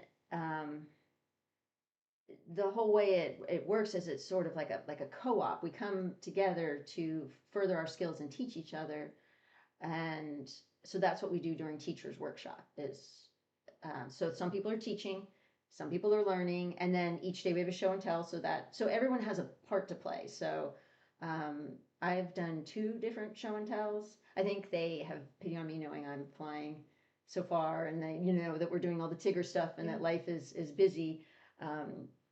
But everyone has different things. And there's a rug show, so there's some people that are more involved with that. And Yeah. So like at this point, like how many years have you been doing this? so 7, yeah, 7 for McGowan. But the first part was getting certified, and that took about 4 years. And many people who are McGowan certified come every year. Right. And then some people don't. You can become McGowan certified and then never go to a workshop again. Yeah. But the whole, I wouldn't be McGowan certified if there weren't people coming to workshop to be the teachers, so that's right. So that's where, and you make friends and you want to see your friends again. And but life happens, and there are people that take a break for a while, or there's everyone has to do what I mean, works everything well for them. costs money too, and money is always a thing. And so it just depends on what's going on in people's lives. So do you feel like when you go, you're still learning stuff? Yes. Okay. Yeah. And the economy and everything, when you go to sign up for something, you're like, oh, and my husband was reminding me, he said, you always come back with all these ideas. And so he was basically saying, just don't look at that bottom line. Yeah. Although it is one of the more affordable, in a sense, camps in a way, it because is. it's a nonprofit. Yeah. Because there's nobody's getting paid. No. So we're teaching each other. So it is affordable. So as a week-long thing it's very affordable compared to something that isn't a nonprofit. So yeah. And it's a lot of fun. I mean, you love it every year, right? I mean, you love it. Yeah, and then and also I was talking with a friend. I look at it sort of like being in a book club, where often the book that comes up, you're like, I don't want to read that book, but then you do because you're part of the book club, and then you're like, I am so glad I read that book. I'm so glad. And so, just like that beach landscape, I wouldn't have been like, I want to do this beach landscape, but I am so glad I had the opportunity to do that. So it introduces you to stuff, because we all gravitate towards styles and colors and things that we like, where when you're in this situation, you're constantly being exposed to other things. Yeah, we always come back to our center, which is like our personal aesthetic, right? And when you are sort of forced outside of your aesthetic, there's usually some sort of emotional resistance, I can't afford it, I don't want to, I don't think I'll like the people, I don't think they'll like me. But it usually works out, doesn't Yeah. it? Well, and so the piece I was assigned for show and tell for this year, I was like, oh, okay. I'm so glad I did it. Yeah. I hadn't done, so I'll give a little, it's a reflection. It's a landscape and with a reflection into the water. And I don't tend to do landscapes. Yeah. And I have never done anything with a reflection. And is it a still reflection or is it like is the water I made it active? I made the water active. So you could choose yeah. whether you wanted to very still, Yeah. like a mirror reflection, or if you wanted the water to be active. Right. Okay. So that's cool. so it caused me to research reflections and how did I want to do it and how was I going to hook it, and I wouldn't have sat down to do that piece unless they had said, well, here's your show and tell, will you do this? And so yeah. You know, there's a lot to be said for having to do. I mean, I remember this from being at school, like having to do things that are outside of your comfort zone are often extremely good exercises in academics and practice, because you are doing something that you are resistant to and you don't necessarily have an emotional attachment to. But once you do it, you benefit so much from the process. And that's life, isn't it? Like you don't want to do it, you don't want to go to your new job, you don't want to go to your current job, and you do, and like life goes on and you figure it out, right? It's just it's the way things move forward, isn't it? Yeah. Yeah. So it's a great experience for you to go to these McGowan events. Yeah. And that's why she's here, Yeah. of course. Is like she's always on her way to McGowan when she's here with us, and she's able to show us what you're able to show us, and everything else is kind of a secret because it's about to be revealed during the week at McGowan. So what's the show about this year? So I'm trying. So we always, our rug show, we bring our work. So, this will be in the show. And last year I had the sheepies setting up a show. But then we always had like a featured artist. We had Tracy Jamar last year. I remember, she was great. They had some multicolorist rugs one year. And I kind of think that's supposed to be sort of a surprise for us. But then I'm not sure I know what. Do you know who the featured artist is this year? I do. Okay. I thought it might be the bug rugs, but I actually, maybe the bug rugs are going to be somewhere else. But it's last year was our 75th. And that's sort of neat too, that the history that's our old, 75th time that's a lot. meeting, 75th rug show. I mean, it's neat to have that history. That's kind of crazy because the first Athelgild was 1972. Yeah. So McGowan is much older than that. Because there's, of course, McGowan Guild as well, right? There's an Athelgild and many Athelgilds. And there's a McGowan Guild that we hear less about because there's less chapters of it. Yeah. But McGowan has been around a lot longer than Athel. And the McGowan Guild isn't just comprised of McGowan teachers. It's like an Athelgild. There's certain areas that you wouldn't find an Atha chapter, you'd find a McGowan chapter. And it's just, that's the overarching group that the people bundled themselves under. Yeah. Usually probably because there was a McGowan teacher in the area and they were meeting and they said, oh, we should actually be a formal guild for insurance purposes or this or that. And so that's where you'll find the McGowan guilds. So it's just a guild like an Atha guild. Yeah. And the McGowan guilds are great. Like there's one I spoke to one this year in Vestal, the Vestal Virgins. Huh? I don't know if that's the official title, but like, yeah. And Vestal. they have rug camps as well. I think there's about 4 different camps. Like is the Maryland Shores one, I think, is a McGowan camp that everyone goes to in Ocean City, Maryland, and I don't know. They all sit on this beautiful front porch. Is it very like technique, like no, centric? It's just like any other camp. It's just the teachers will all be McGowan certified, but they're not necessarily, they can teach anything. It's not like they're teaching just, the pattern, it's just basically if you go to a camp that is affiliated with McGowan, you just have the assurance that all your teachers will be McGowan certified. Okay. What is the highest McGowan honor of the year? Like, is there something that stands out? Like this person got the something something, or this person is teaching in the something Well, something. I mean, there's little things like for our teachers workshop, we have this wonderful notebook. So I have a write up that I did for my show and tell, and I'll present it. But that write up is going to be in this workshop report. And at the end of the week, for each of the 4 days, we have an opportunity to take these different classes. There's more than one class a day, so I'm not able to take those other two classes that are being Do you offered. choose? Do you choose your classes? Yes. Okay. Yeah, and we all have different colored name tags, and each day a different color picks first, so it's Okay. sort of fair. Ooh, But that is yeah, nice. but then at the end of the week, you get your workshop report, and it has the reports from every single class. So I've taken 4 classes, but I have the information on 12, and then also all the show and tells. So one of the little fun things is whose piece is going to be on the cover of the workshop report. So there's like that's a little fun. thing, like it's That's exciting fun. when you see, oh, that's so neat, that was your piece, and Oh, that is so fun. so there's that. Oh, that is great. Can you cover for me for 2 seconds while I Yes. run to the bathroom? I have to pee so bad. So Gail is logging on from Australia, and she's saying good morning to us because it's the next day. Yes. See if there's any questions for you there. I will be Oh, right and I back. see. So Helen's in another room now, and she's saying she loves her pineapple gift. Okay, so but now I don't have anyone to like. So you're gonna have to talk to me through the comments, or I'm just going to be staring at everybody. Okay, all right. So I'm teaching at Sauder.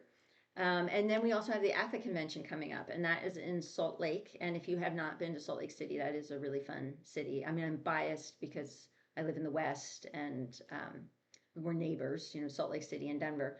So that's coming up in September, and the sheep are going to be at the ATHA convention. And for that one, because each group, you want it to be special. So the ATHA convention, it's a kitchen scene, and there's different sheep for each one.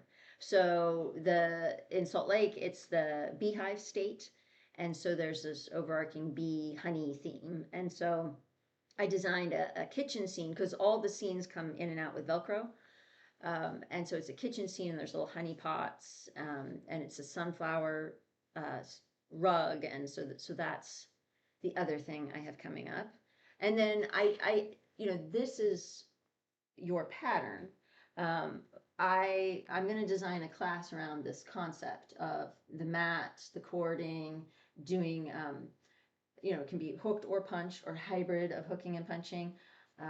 But this is something that'll probably be around in 2027 as I'm thinking about developing that. Yeah, I mean, it's always people finishing stuff is a huge Yeah. thing, right? Because we all, I think, feel we've had enough rugs and we have enough wall hangings, and being able to finish stuff properly to give as gifts and to hang in our own houses. This is scarf. It worked out great. It worked out great. See, that technique is amazing because it's so intuitive. Yeah. I could see, this is where our brains just jump from one thing to another. In red and white. ADHD overload. Yeah. And then like the wooden Christmas ornaments you get at the craft store, you could create this cording and just take one of those flat little unfinished What do you ornaments. mean the flat wooden ones, like the toe, like Yeah, the toe and painting? they're shaped like like an ornament. And then, coil. On the surface like yarn would. Yeah, and then you glue it on. Mm-hmm. That would be so cute. It'd be like a 1950s ornament, but like, or in a mini tree, tabletop tree, yeah. Garland. Because I have a wool tree, and I did with a really bulky yarn, I did like a single, like a crocheted chain, like the beginning. So my garland is a Like chain. One of these? Yeah. But on a smaller tree, this could be a garland. It's really useful. I mean, when you go to the Fiber Festival, the Renaissance Fair, or whatever, you see stuff like this, right? And it's like, oh, how did you make that? Like with a lucite, right? Like the lucite tool. Like there's so many like Renaissance and Elizabethan tools where you make finished braids and things that are this kind of thickness and density. But you can just do it by twisting it too. Yeah. You could add a really chunky bead at the bottom. You make keychains. Yeah, I can see lots of, every year in our house for Christmas, my sister and I have this not too aggressive, it's super aggressive, like challenge with the Christmas stuff. And we do like it's called the Christmas bling. And we do something that is like super blingy like something that decorates all of our outgoing gifts. And it is monstrously, like unseasonably competitive Yeah, to these the could be point of little. insanity. Yeah. That could be my bling this year. Yeah, and in the comments, you could use them like quillies. Exactly. You could use them like pulleys, right? Just coil them up like a sleeping Yeah. snake. Yeah. Yeah. There's so many neat things. Because you can get so much color variation, and they're super, super dense. Like there's, Yeah, I they mean, have a look lot how of they integrity. hold their shape. Permanent. It's permanent, right? They're not going to suddenly like fly open and give you a black eye. Yeah. Like they're permanently, like this is their finished form. And wool is so forgiving. Like you can't see where I started and stopped. And so I just Okay, you can't see where you started and stopped. Where did you start and stop? I think it's right here because you never want to start on a corner because Never that would want be to start on obvious. a corner. I think it's right here. I see it, a little tiny divot, I don't see it. and I just kind of butted up the end and then tucked so there. I didn't have a huge knot, so I butted it up and then I sewed it with a bunch of little stitches. You to can't see secure it. Yeah. You can't see it. This is the corner she's talking about. Wait, right here. You can't see it. It's over here somewhere. Yeah. And you can't see it. You never want to start at like the corners, right? You Right. always, and you never want to start at like noon, 6 o'clock, Yeah. 3 o'clock, or 9 o'clock. You always want to start somewhere in the middle, right?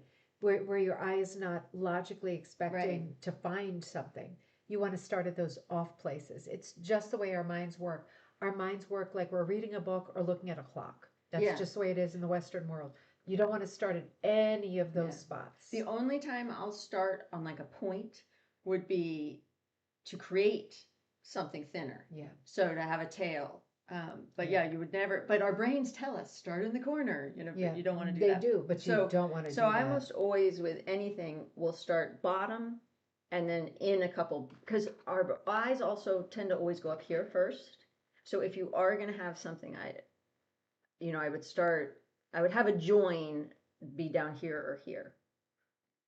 Because it's just your eyes goes there last. Yeah, you always want to go in between the o'clocks, right? Yeah. Just to get, you get more wiggle room that way. When you do braided rugs and stuff, you work like that too. Oh. You never want to do like north, south, east, west because Yeah. it's disastrous. You immediately see it and spot it, and it's just not a good look, is it? You want it to be quite well hidden. This is such a gorgeous piece. My mom is up there loving it because she knows it's hers. Yeah. With a beautiful poem on the back of it. And she's going to put it, I think, by the door. It's going to be great. So, should we talk about Tigger a little bit? Yes. Okay. Yeah, because that's in the last couple of years. That's been part of this visit. Is we go to Newport It's every been a year. huge part. Are you eating any of these rice treats, or is the bowl empty because No, I ate the entire I'm bowl? eating a few. Okay. So these are so good. They look so shellacked. I You know know. what I mean? Like the finish on them is so shellacked. It's like almost sticky when you put it in your mouth. They're good. We haven't like fully eaten our meals yet, so we're super hungry. So you are also here for Tigger times because we are So we're going to the Viking tomorrow to Newport. We are going to the Viking tomorrow. And because it's always good to lay eyes on it and do some. It's going to be different to lay eyes on it Yeah, because they 'cause- have completely yeah. renovated. Yeah, which is really neat to think, we got in and got the contract signed with the pre-renovation prices. You want to kiss yourself too? We went in and made a deal during the time when they were about to renovate everything, not just the bedrooms, not just every bedroom, but Well, also the the space entire itself, the entire space. building. So So, we yeah. got the 2024 prices Yeah. for 2027 because we've Yeah. been working on Tigger that long. And Yeah. so we negotiated a room rate of like 200 and something. I think it's less. Less, Yeah. I think it's less than that. So That's a crazy Yeah. number because I have trouble finding rooms for 200 Yeah. just and then at any time we're of year. we're gonna have the endangered species show. So one of the things we want to do tomorrow is just look at the ballroom again and just have an idea of the show and where the vendors will go, and We're gonna put them in the ballroom, right? Because that's Yeah. like the big blingy room. yeah. Let's talk about the Emporium. Yes. So the plan currently is we're gonna have like a preview night, and we're still working that out where there'd be like a special, it would be something not everyone has to do. It would be like an add-on Yeah, where it's there'd an be a add-on. preview night dinner. We'd all have dinner together, Yeah. and then people get to go into the Emporium Yes. early. So Let's talk about the nuts and bolts for a minute, right? Just the nuts and bolts, because you know I'm a nuts and bolts person. So we took on being like president and vice president of Tigger, right? And this is the only international rug cooking guild. So big deal, right? And it's been going on for 30 plus years. Why haven't I heard of it? Because it's never in the US. It's rarely It's been in the US. 20 It's years. been 20 plus years since it's been in the US. And- it is and- a triennial event, so it's 'Cause every 3 years. The world is a big place. The So world is every big. 3 years, so it was in Canada, it was in England, it was in Australia. Yep. So it hasn't been in the United States for 20 years. Right. So we started, right, Rebecca was onto it first and I came in and we started as VP and president, and then we brought on some of our buddies who have rug cooking businesses because we thought, oh, they've got business savvy and they've got passion for this craft. And we have been, I think, killing it for years, right? For like, this is the third year that we've been actively working on it. And we need to really think as the people who are running a not-for-profit, right? That's the thing, it's a not-for-profit. We aren't making money from this. No. We are trying to stretch your dollar to do this. Yeah. So when you sign up for it and you're like, oh, I have to spend 90 something dollars for 3 years, I have to spend $30 a year. We are putting out tons of free, like, for Tigger members, classes, interviews, patterns, all Yeah. kinds of fun things for 3 years Yeah. that people can do. Because not everyone will be able to come to Newport next No, year. not So everybody will. So we we- want to give you stuff to do at Yeah. home. And so we didn't want it to be, I've been using the cake analogy all these years, Yes. that the 3 years are the cake and the convention in Newport in 2027 is the icing.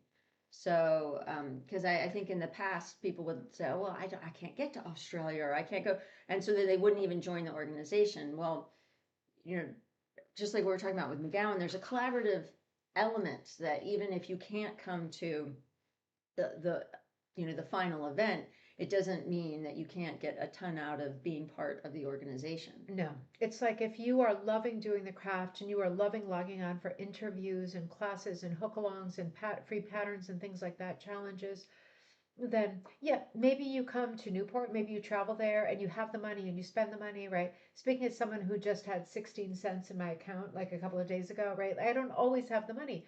Like if you make your way there and you have the money, great, right? And you're spending it and that's what you're doing there. We will love seeing you there. But we are putting a lot of things out there for people who, for whatever reason, whether it's an international thing, whether it's a budget thing, whether it's just have a conflict Yeah. of time thing, for whatever reason you can't make it to the thing, we are still putting out tons of fun things that you can Yeah. do during these 3 years. And it's really been more than Yeah. 3 years because we started Yeah. a year early.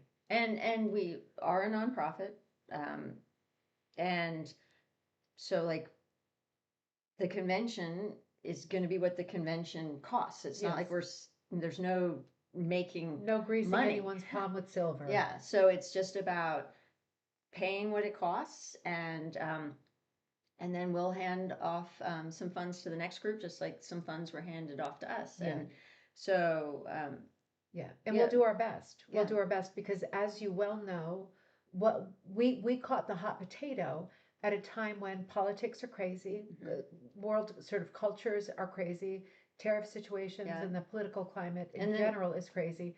We caught that. Yeah. Lucky ducks that we are. and then exchange rates, Yes. because it's going to go to another country, so you can't control. It's not apples to apples. Yeah, so it just that's the beauty. I mean, it's a complexity, but the fact that this organization's been around for 30 years and has every 3 years gone around the world, there's it's an amazing setup. It is Yeah. amazing because people have managed to make it work at times when 10 people came to Tigger. Yeah. And people have made it work at times when 400 people Yeah. came to Tigger. So, I mean, it has been very different every year and it is a real challenge because obviously to say it's a scalable event is an understatement, right? Yeah. It is beyond a scalable event. And with everything else that we need to think about, who's coming and who's not, whose money can we count on, who can we not, because we're contracting stuff and we're paying for stuff before people I sign know. up. So it's Yeah. really tricky for us to do this. We're killing ourselves doing this, Yes. more or less, There's right? quite a bit of hair dye involved. with Yes, the yeah, grays. it's all hair dye. None of this is brown. But yes, no, it's a lot of stress. But I think it is going to be a fabulous event. Yeah, the and- way that we've got it set up. And Newport is such a special place. I mean, it's like, oh yeah, I'm going to help plan a convention, but I get to go to Newport every year, and again, that sort of works out geographically. It's great that because I definitely wouldn't be able to swing that if there wasn't another reason to be in this part of the country. But it's such a neat place. I could go every year and I wouldn't get sick of it. When we went a few years ago, it was your first time, right, going to Newport? I had Or you had been, but it's I had been when I was much younger. okay. Yeah. So it was our first grown-up time Yeah. going to Newport, and we had such a GD day. Yeah. It was crazy. We went over there. We looked at hotels, right? We like scoped around. We looked at the mansions. We checked it out. You got that feeling, like the feeling caught you. It attached to you that Yeah. like this is unbelievable. This Yeah. is magic. I went home and ordered all these books about Newport off of eBay Yeah. and like the history It was of like it. such a buzz. Yeah. It was hot as hell, right? Yeah. And we had ice cream and stuff, and then we walked behind the mansions on the cliff walk. Oh, and the elephants. Yes, the elephants. Yeah, what were they made out of? Like wooden? They were like bamboo or these huge, huge life size. like huge tribe of elephants, or Elephants. whatever collective of elephants. Yeah. And then a couple years ago, 2 years ago, I want to say, I'm driving back from Sauter. I'm way out in the middle of nowhere, eastern Colorado, and this trailer goes by with one of the elephants. Right. Because I think at the end, those were a traveling exhibit, and I think at the They were. end they were sold or something. Yes, they were auctioned off. I mean, I was out in the middle of nowhere, Yeah, and one of the each elephants one was auctioned off, goes and one by. was making its way to its forever home, and you happened to pass it on Mhm. the highway, which obviously Yeah. was a sign. Yeah, that's great. But it's such a magical place because of the history, because of the like the sort of vast number of colonial houses, right? So Yeah. for people who are celebrating like the 250th anniversary, like what a place to be. More colonial houses Yeah. than Salem than anywhere else. So it has that like early American history. It has that Benedict Arnold history. It has like all of that lore, right? The guy who wrote like The Night Before Christmas, like all of that history is there.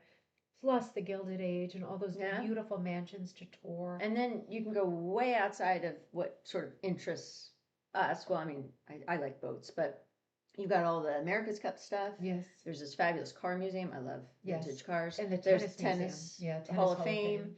I mean, there's There's a lot. Yeah. Things you think you would not like. I'm not interested in sports, but I have to say I love the Tennis Hall of Fame. It is fun. Like I'm not interested, like particularly in military history or sports, but I do like those things there. It's fun. Yeah. And just walking around and Yeah. choosing your place for dinner, Yeah. and then like looking at stuff to buy and thinking I can't buy everything. What will I buy? Oh, I'll go back and buy that, or I'll go back and buy that. Yeah, there's a lot of cute It's shops. so fun. Yeah.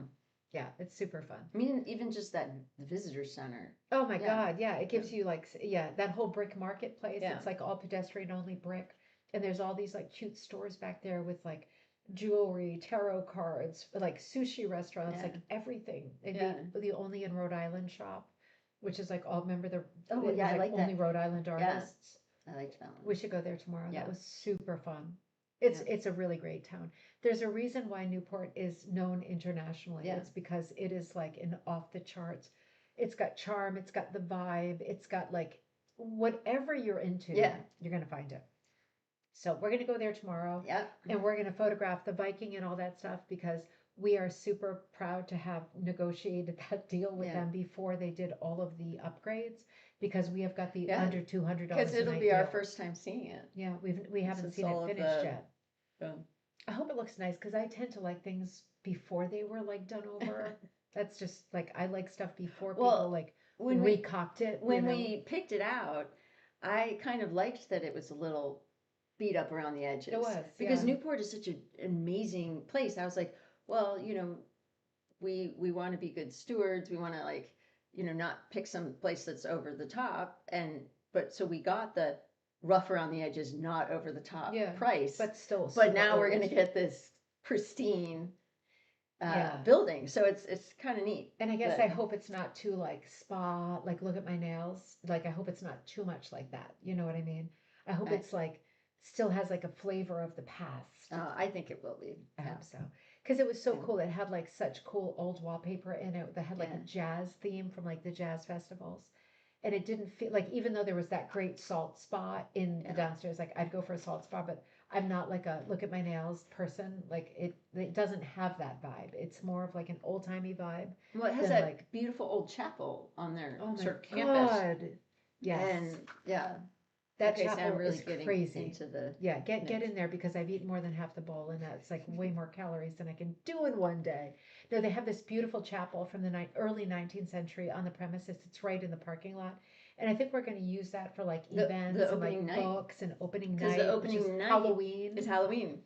Yeah, So that's my night. yeah, Yeah. that's totally you. That's my night. Like the dressing up night. But like there's that gonna first be night, yeah, we're gonna and then you have like the tea party, which is way more you.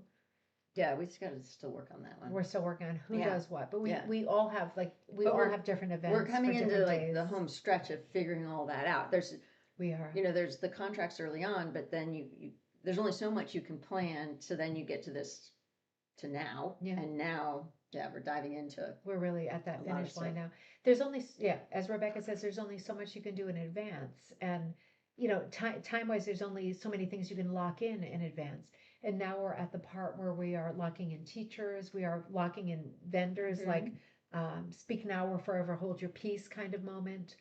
And we're at the point where we're working with the city of Newport to do like taste of the town and can Yeah. you do ghost walks for us and things like that, because they can't plan things 4 years in ahead. They can Right. plan things 1 year in ahead, but they can't plan things 4 years in ahead. So we've been like stewing and ruminating over all of these possibilities for years. Yeah, the amount of brochures. I was trying to figure out what to pack. It's like sick. And We're I sick. have this huge fat binder, and I was like, well, we can pick up these same brochures again, it's like, so I brought the bare minimum, but there's so many There's so different many. things in the town. There's so many different things. I mean, even in my own stupid lifetime, which is like now 54 years, I mean, that Newport was the place where, because I grew up like 20 minutes away, that was the place where we drove our cars at 15, right? Where you could in those days because you had like a permit, and were drinking and went there. And that was where I learned how to drink, was in So Newport. your wild That side. was my stomping grounds for Yeah. all the cool preppy boys who were from sailing families or and meeting all those and doing all that dating. All for me, all of that was Newport. And then there was the next era when I was like a tour guide and I was professional and I went there and I was like walking people through the streets going like, this is this kind of a roof line and this is this kind of a door and this is what this style of house is called. I mean, there Yeah. are so many eras of Newport that it's crazy. And I'm now at the place in my 50s where like I just like to go and shop and eat. You know what I mean? Like I love the history still. I love it. It's great. I know it. It's there. It's like imprinted on my soul. But like when we go, I'm like, are we going to like the White Horse or the Yeah. Black Pearl? Well, that was one of the first things. Where are we going to eat our Yeah. lunch? And like what, like I know what the menus, like Yeah. off the top of my head, it's like, oh, where are we going to eat? And what shops do we want to be sure that we don't miss? Because they're so cute. But the mansions is a draw for me every Oh, year because God. what I love is taking architectural elements and putting them into my designs. Yes. And I mean, everything from like the gate before you even get in to some of Yes. them, to the side of a staircase, to some of the gardens. I remember last year, or was the year before, one of the gardens just gave me all these ideas. So Yeah. I love that part. It's really interesting Yeah. because the earliest mansions date to earlier in the 19th century, Yeah. and then we're talking about sea captains and people who made their money on the sea who built houses in the early 19th century, and those are not the Gilded Age mansions, right? Right. Because Gilded Age, we're talking about the 1890s through like the 1910s. So those were people who got there early and were the first ones who like took a lot on Bellevue Avenue, which is also where the Viking is. Yeah, it's on that It's route. on Bellevue. Yeah. So it's that really expensive street that ends up in the water, right, on the ocean. And like there's all of those early houses that have all that earlier lore, right? Early Victorian lore, not early American, but early Victorian lore. And then we build up to the houses that are really the white elephants, right, as they're known, that are the Gilded Age mansions. And they're called white elephants because who can afford to keep them? right? They've Yeah. each got like 40 bedrooms. Like, who can afford to keep them? But that was a whole period in history that was so vibrant and disgusting and interesting and 100 other things, right? But it is part of our history, and those houses represent that whole period of 100 years. Yeah. From the beginning of the building, it was like, I forget what his name was, but there was this little Jewish guy who was so entrepreneurial and brilliant, who bought this street and bought all the lots on the street and then tried to sell them to people when he realized that doctors were saying to everybody, you want to go to the ocean for that healthy air. So he bought all of these lots that were right on the ocean, and he started to selling them to people, and he got richer than any of those Gilded Age people selling those lots on Bellevue. And he set up the street in such a way that it was just wide enough for four horses and carts to pass. So two of them parked while they're dropping you off or picking you up, and then two of them traveling, one each way. So like a 4-lane road that was a dirt road at the time. He set all of that up. All of that history is still there for you, right? All of those houses are still there, as Rebecca says, with those beautiful ornate gates, those architectural, all that architectural prestige. Yeah. The rugs, the rugs, curtains, the curtains, the textiles, the clothing, well, and some the of kitchens. the walls it's not wallpaper, it's like fabric on the walls. It is. It's like flocked or whatever. And there's just so many different little nuggets of design ideas. For each house, for whatever year it was, within like 1 year increments, whatever the most trendy thing was, is what they would get, right? You would get the most expensive thing you could afford if you had an unlimited amount of money, which these people did. So I see in the comments, I'm one of those who can't come in person, but I'm still a member to help the cause. Thank you, Rita. Yeah. Yeah. It's what it's all about, right? It's helping rug cooking forward. We chose this place, and we're choosing the teachers, and we're choosing the atmosphere and the vibe. We chose the theme, a rising tide lifts all boats, right? To go with the nautical theme, but also with the idea that when we all pitch in and support each other, the whole tide rises, right? We all rise up, not just the one, right? All of us rise up. So the whole idea is that when you pitch in and help out with the rug cooking cause, because this is the only international rug cooking guild, it's going to help everybody with visibility, with outreach, right? It's going to help people in other countries find this craft. It's a big deal. Whether you come or not, it's a big deal to participate. Don't you think? Yes. Yeah. Yeah, it's going to be such a lot of fun. It's just so much fun. I love it when you come and when we can go. I know. We always do different things. Because I think only 1 year did I come that we weren't planning Tigger. The first year. It must have been the first year. Because we did some other stuff the first year. And then we were all in, and we just, ever since, have been going back and forth. Yeah. Yeah. And it's been great. Because we're both inspired by, I think, different parts of the history. Like, you love that decorative period of like the decorative arts and the sort of, it's not William Morris, right? Because it's American, but it is like that. It's reminiscent. Yeah. It is. It's like over the top decorative arts, right? But I like just pieces of the over the top. You love to grab elements and motifs. And I love the really early American stuff, like the early colonial houses, those really dumpy houses. That's what I really love. And the history that happened in those houses. So there's so much there that is for both of us and for all of us, I think.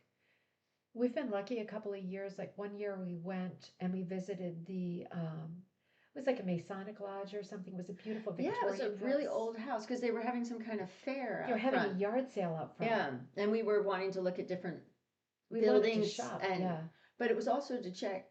Yeah, we realized went that could be a possible. It might be a possible venue place. Or Yeah, they had a beautiful flea market outside that day, and we went shopping. But inside, they had a beautiful wraparound porch on this probably 1890s house. It was this sort of era of the Gilded Age. I'm sure it belonged to somebody very famous back in the day. And we went inside, and there was this gorgeous entry room that could have been a super chic New York City, coffee place, right? With like lots of little mismatched tables and lots of places to sit, some fireplaces kind of set up. And then in the basement, it was a bit more hardcore Mason. Yeah, more it was like dead conference room, deer, like heads on the walls and stuff. It was more like taxidermy. Like it was a moment. It was a different moment in time. But upstairs, we were like, ooh, there might be possibilities for like Yeah. talks about books or like talk, just general talks in that space because it was super charming. It had like Yeah. that 1890s feel. It pulled at your heart, and it's almost like you go into places like that and you half expect to see a ghost or something, Mhm. right?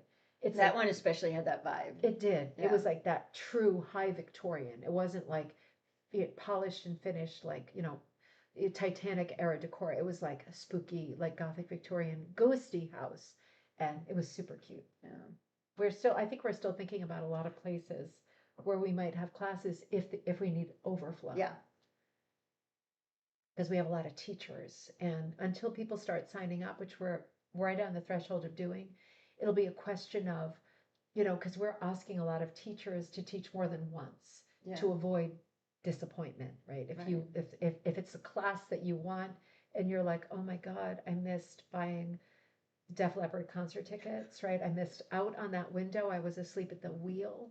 Like, we're asking teachers to teach multiple times so that the chance of that kind of disappointment is minimalized. So many teachers are teaching twice or three times, right?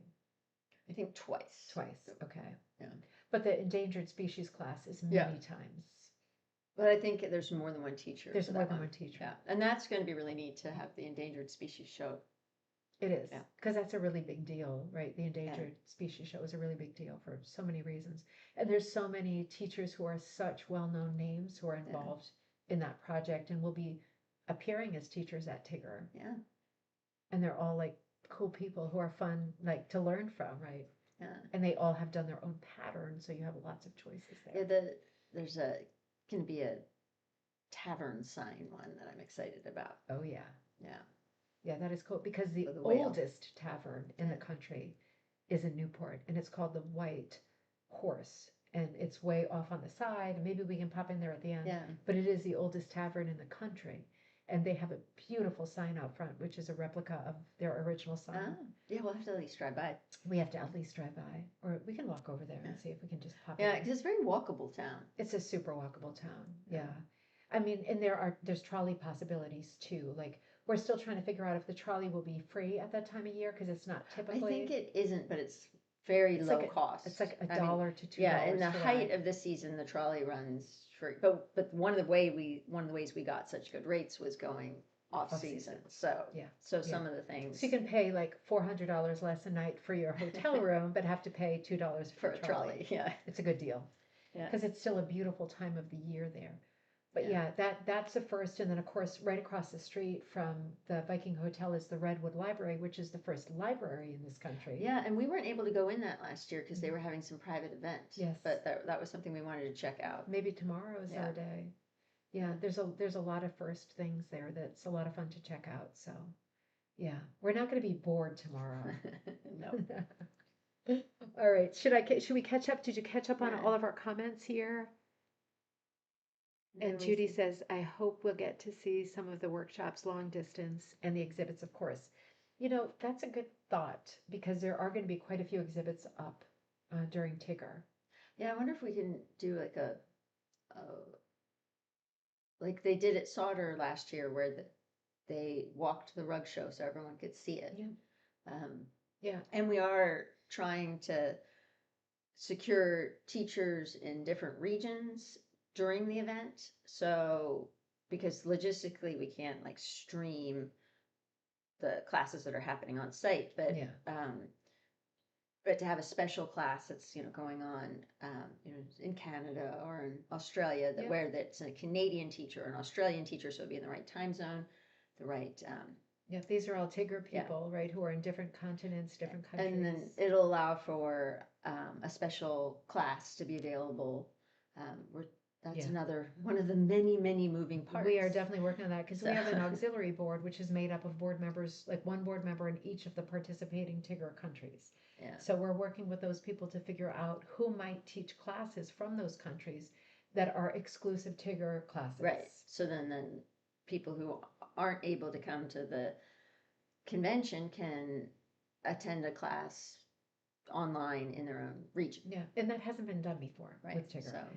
despite the fact of us being an international organization, this will be the first time that we actually have Yeah. international teachers who are bringing in Yeah, I to think, teach. that's one of the other sides of the coin. I think, our COVID years helped everyone figure out how to do all this Yeah. stuff online. And I mean, I hadn't heard the word Zoom before that, and it's opened up a lot of possibilities that other groups didn't have. Yeah, that's true. Yeah. That's true. And of course we are always open to your great ideas, right? Yeah. We are pretty set with teachers and things like that, so that will be announced like fairly soon. Where the Yeah. teachers are signing contracts this month, and it's like, when's the last day teachers can actually get their signed contract in? It's right about now. So we're doing Yeah. all of this right about now, and we are kind of firming up while we're together here. Who are the vendors? Like, how many vendors do we want? Because as Rebecca said, we're having like a night before thing, which is kind of like a VIP thing the night Yeah. before. And then we've got the 2 following days. And we've never done this at Tigger, had like multiple shopping days. But we do appreciate as shoppers that we like to find stuff to buy. Like, that's Yeah. a big part of the experience is finding some supplies, because it doesn't sound as low as it is, right? Like, it's not just about shopping. It's about, you find supplies, you bring them home. Well, That's like your next project, right? That's your inspiration. It's not just like, oh, I love shopping. It's Yeah. like, I love collecting stuff that inspires me for my next and project. to be able to see, it's not like we can just walk to a shop. Well, there's a few regions in this country that maybe you can, but there aren't all these brick and mortar rug No. hooking shops. So these are times where you can Hoard. get to see and touch and everything in person. Yeah, you want it, you're looking for those colored Yeah. pantyhose or that velvet or whatever, and you're gonna find it. Yeah. And it's good to buy it right then. And then you go home and you know the feeling when you buy something. It's better than just buying something, like an item of clothing. When you buy something that you know you're using as a supply Yeah, later, because it's like so much better. yeah, what's that thing, with chopping wood, you get warm twice, when you're chopping, and then, well, it's similar where you're have the fun, you're buying, because you're buying fun stuff, but then it's becoming something else. You get two things with it. Yeah. You know you can look forward to using it. Yeah. And in the perfect project too, right? Yeah. So that's a huge big deal, because so many of us, as you say, unless you live like in Eastern Canada, you're not surrounded by rug hooking stores and places Yeah. where you can go to a brick and mortar and shop. So it is a big deal to bring together so many fiber people at once where you can do some shopping. Yeah. Yeah. We'll figure it all out. We're making some great strides. We have been working on this. This is the 3rd year we've been working on Yep. this.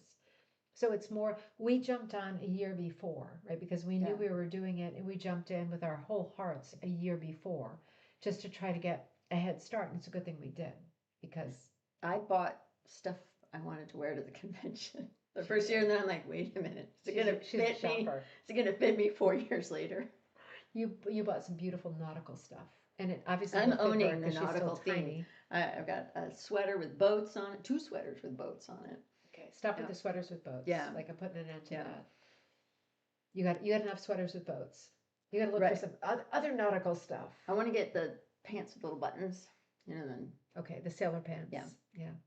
Yeah. Well, I got the dress with the sailboats on it. Yeah. Are you like going to be in the musical like Anchors Away or something like that? Just in the meantime to use your whole wardrobe? Well, and living in Colorado, we don't wear No. a lot of East Coast themed things, and it's a sweater, that has the yoke, it's got little sailboats. Yes, like But a I just Pharaoh. own it, everyone else is in their climbing clothes. That's so but you used to live out here, like you lived on Well, Martha's Vineyard for a while. Well, no, I grew up in Baltimore, and then I would go to Nantucket in the summers to. I worked as a mother's helper for a family. That's where I first saw Hooked Drugs. Yeah, Was in Claire Nantucket. Murray's Yeah, stuff. Yeah. yeah. So You know, she just passed away. Yeah. I know. Yeah, that's where so many of us started. But yeah, so you are an East Coaster. yeah, I am in your heart. Yes, I am, and that's why I love coming back east and all the architecture. I mean, we've got a lot of beautiful things in Colorado, You do. but I mean, it's just everywhere you turn. I just love the architecture out It's here. nice here. Yeah. Yeah, it's And- nice here. And it suits you so Yeah. well. Like when you're here, you're like, I feel like myself. Like we're walking around Newport, and Yeah. she's like, this feels like me. You're shopping at stalls, you're buying jewelry, and you're like, this just feels like me. Yeah. And I'm like, totally is like you. This is you. This place was made for you. Yeah. We're going to have fun tomorrow. Yes. All right. So let's see. Did we catch up on all of our comments? Does anybody have any more questions for Rebecca or about Tigger? Or you have some wise words for us tomorrow as we head to Newport? We're going to record a video there tomorrow. Even though it's like a weekend day and we know it's going to be a busy day at the Viking Hotel where we're going to be, we're going to take as complete a video as we can of the different spaces where we're going to be. Yeah. So you can see where you are and where the Viking is on Bellevue Ave. It's right up the hill from the water. The water's down like this way, down below. And then you've got a couple of roads that lead up, lined with colonial era houses. And at the top of the hill is Bellevue. Yeah. And that's where the Viking Hotel is, and that is where all of the mansions The are. library, the mansion. The Redwood and Library. is the art museum up there too? The art museum, the Newport Yeah. Art Museum is up there with like some very, very famous sort of impressionist artists, all And- pieces you would know. And we're talking like 3 blocks, 4 blocks. We're talking 3 or 4 It's all blocks. concentrated. It's yes, but we are talking about it in incline, so it's good to have that transportation as Yeah. an option. If you are someone who cannot walk at all, you might want to use that public transportation, the trolley that Yeah. just continually comes through. But if you are someone who's like, I can do some walking, I need my steps, you are going to love Newport because everything is walkable. It's Yeah. all walkable. All of the restaurants, all of the museums, all of the mansions, it's all walkable. Also, the church where the Kennedys were married is right there in the center of Newport. And isn't the oldest synagogue? Yes, in there? yes, Yeah. the Truro Synagogue Yeah. is the oldest And synagogue that's in the just- country. It's we right kind of across walked the by street. it. Yeah. It's right across the street Yeah. from the Viking. The Viking is like kitty corner to the Redwood Library, which is the oldest, and the Truro Synagogue, which is the oldest synagogue. Yeah. So, and it's down the road. It's like a block away from the White Horse, which is the oldest pub. So we've got so many oldests happening there that, you know, in the fall, I think especially you start feeling that pull, like that history pull. You feel Yeah. like, you know, you're being pulled backward in time. What a great place to be at that time of the year. Oh, wait, I just saw a comment that we didn't. Sorry, I made a twisted cord edge, as small as for cross stitched. Yeah, for edging on a cross stitch. Yeah, there's so many different things where you can incorporate it in different fiber arts. Yeah, with needlepoint cross stitch. I think it's a great find because I think a lot of us are really sick of whip stitching. Yeah, yeah, and it's more than just a braid. Yeah, You know. It's more than just a braid. And I like doing the kumohimo braiding, but that's quite involved, the Japanese braiding, Okay. and it's a similar look, you know. I mean, I think particularly when you are working with a variegated fabric or 2 different colors of fabric, it looks super fancy for what it is, right? We It's just 2 twisted different it. colors, yeah. And it almost looks like a chain, right? Like it almost Yeah. looks like an actual chain or a rope or something. It's very substantial. And yeah, if you're not feeling it with your whip stitching, you just tuck the edges under like that and you just sew that on, right? Yeah. That is much faster. I mean, you wouldn't want to do that on a floor rug, but any kind of decorative. No, because it would be a jack tripper, right? You would like get your foot into the part that wasn't sewed and But pull you it know, out. like if you had a small piece and then you had a interesting pillow, like couch pillow, you could put it on the pillow and then add that to transition it to the already made pillow. Yeah. Yeah, this is a great sort of middleman, right? To get your piece onto some surface for you to be able to display it.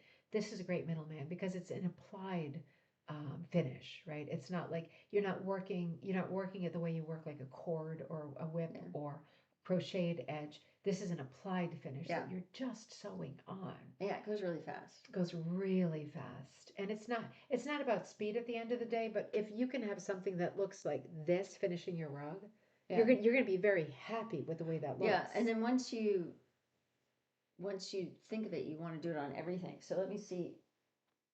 You kind of do, because it's kind of remarkable how symmetrical it is, right? You think like, oh, I'm going to screw it up. It's going to be all lumpy, bumpy. It's kind of not. We were kind of fooling around and we got it perfect. So this is the show and tell piece, so I can't. Okay. But yeah, you show the back of it. I put wool on the back. Yeah. And then there was still this little gap, even though I tried to sew. So I did a really, you're not going to be able to see it because you put wool, you backed it with wool like felt, like you sewed it on the back, like the back of something. And then I have a sculpted edge. And there was and still a there gap, was still this teeny, as teeny there gap. always is. And I originally thought, oh, I'll whip it, but then and you can't, it's not going to show up in the camera. Whip but it to hide it, right? But I used a black and a brown, really thin yarn, and then, yeah, and then it just, That's a big deal. So she can't show you that Yeah. piece yet. next But year. it is just, it's a much smaller version of Yeah, this, it's just teeny. in black, and it's just hiding that kind of bald spot Yeah. between like the edge of your backing fabric and the felt or whatever that's back, like that you sewed onto the back of the piece. For coasters, Yes. if you use like a cork instead of whipping the edge, you're going to have, I call it the panty line. You have that little bit. It's fancy And line.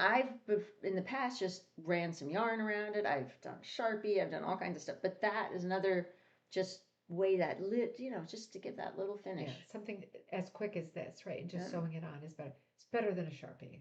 Yeah. We're past the Sharpie, right? This is way better. Yes. This was a great tip, I gotta say. I know. And the thing was, I knew I'd done that before, but I never thought to do it with my rugs. I don't know. It's like a Pollyanna braid or an Anne Yeah. Green Gables braid. Yeah. No, it makes perfect sense. As long as you can hide the end of it, Yeah. right? That's the key, is to Yeah. hide the end of it. But once you hide that underneath and you're just talking about braid, it's very symmetrical, bump, bump, bump, bump, bump, right? You just Yeah. catch the bump in the right place. It's like going on one of those, what are those stair things called in department stores? Escalators. Escalator, yeah. It's like going on an escalator. You have to step on the stair at the right time. Otherwise, you fall down, right? And it scalps you. So don't let that happen. You just catch the bump at the right time, Yeah. and you're there. It's completely invisible on that pineapple. Yeah, piece. I just sewed it down so there was no knot. Yeah, you hide the knot underneath, right? You hide it in Well, between. I didn't even have a knot. Oh, you didn't have a knot. So I had just the end, and I sort of tucked it under, and then I stitched it Yeah, just so it wouldn't unravel itself. better to do it without the knot, right? Yeah. You just get the three. You just careful. You're careful, Yeah. right? You think about what you're doing while you're doing it, and you just hide the ends. No Yeah. knot, because that creates such a big surface area, doesn't it? It's Yeah, like and a knob. I could have done this knot better, but We just did this tonight, right? Just for fun. Rebecca had this Yeah. idea. Let's do the twisty. Yeah, it worked great. All right, what do you think? Right. Should we have our dinner now? I'm I think hungry. I'm hungry too. So hey, thank you all for being here. We had a nice big audience tonight. It's great to see everybody, and thank you for being with us. Make a happy face. Make a happy. There she goes. Sheepy time. yeah. Sheepy time. We're going to be in Newport tomorrow. We will record a video that we will post for you tomorrow. We will show you the Viking Hotel. Beautiful lobby space. You'll see the Emporium space where we're going to have our shopping area. Yeah. Hopefully some of the And we classrooms. hope, like, I mean, if there happens to be a wedding in one of the rooms, we can't go in, but we'll try to get as much as we can. Can't we go in? We'll be looking really nice. Oh, that's true. If we dress up, we could just blend in. Yes. Who's going to stop us? That's what I'm wondering. Who's going to stop? We'll take Yeah. as many pictures of as many things as we can. You'll see some of the classroom spaces. Definitely some of the hangout spaces, which will be what are we calling the hangout space? The Hooking Harbor. Yep. Oh, the and I Hooking see Harbor. Vicky. She was one of my students at the Loops in Vermont. Hey, Vicky. Hey, so there's a yarn emoji. I need to know about yarn emojis. Vicky knows. The yarn ball. There's a emoji. yarn emoji. Yep. How the Okay. hell do you not know about the yarn emoji?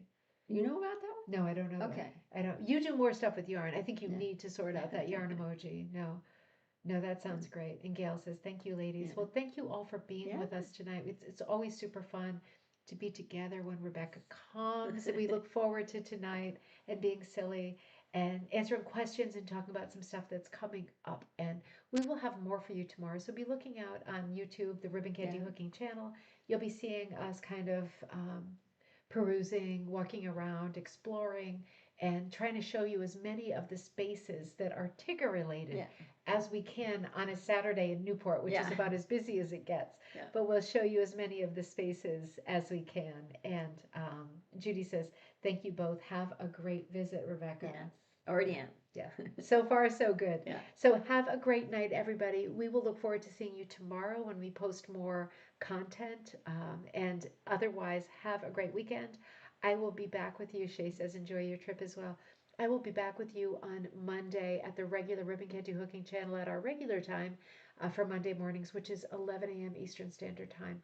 I will see you then, but you will see us in between. So in the meantime, happy weekend to everybody, and we will see you soon. Take care.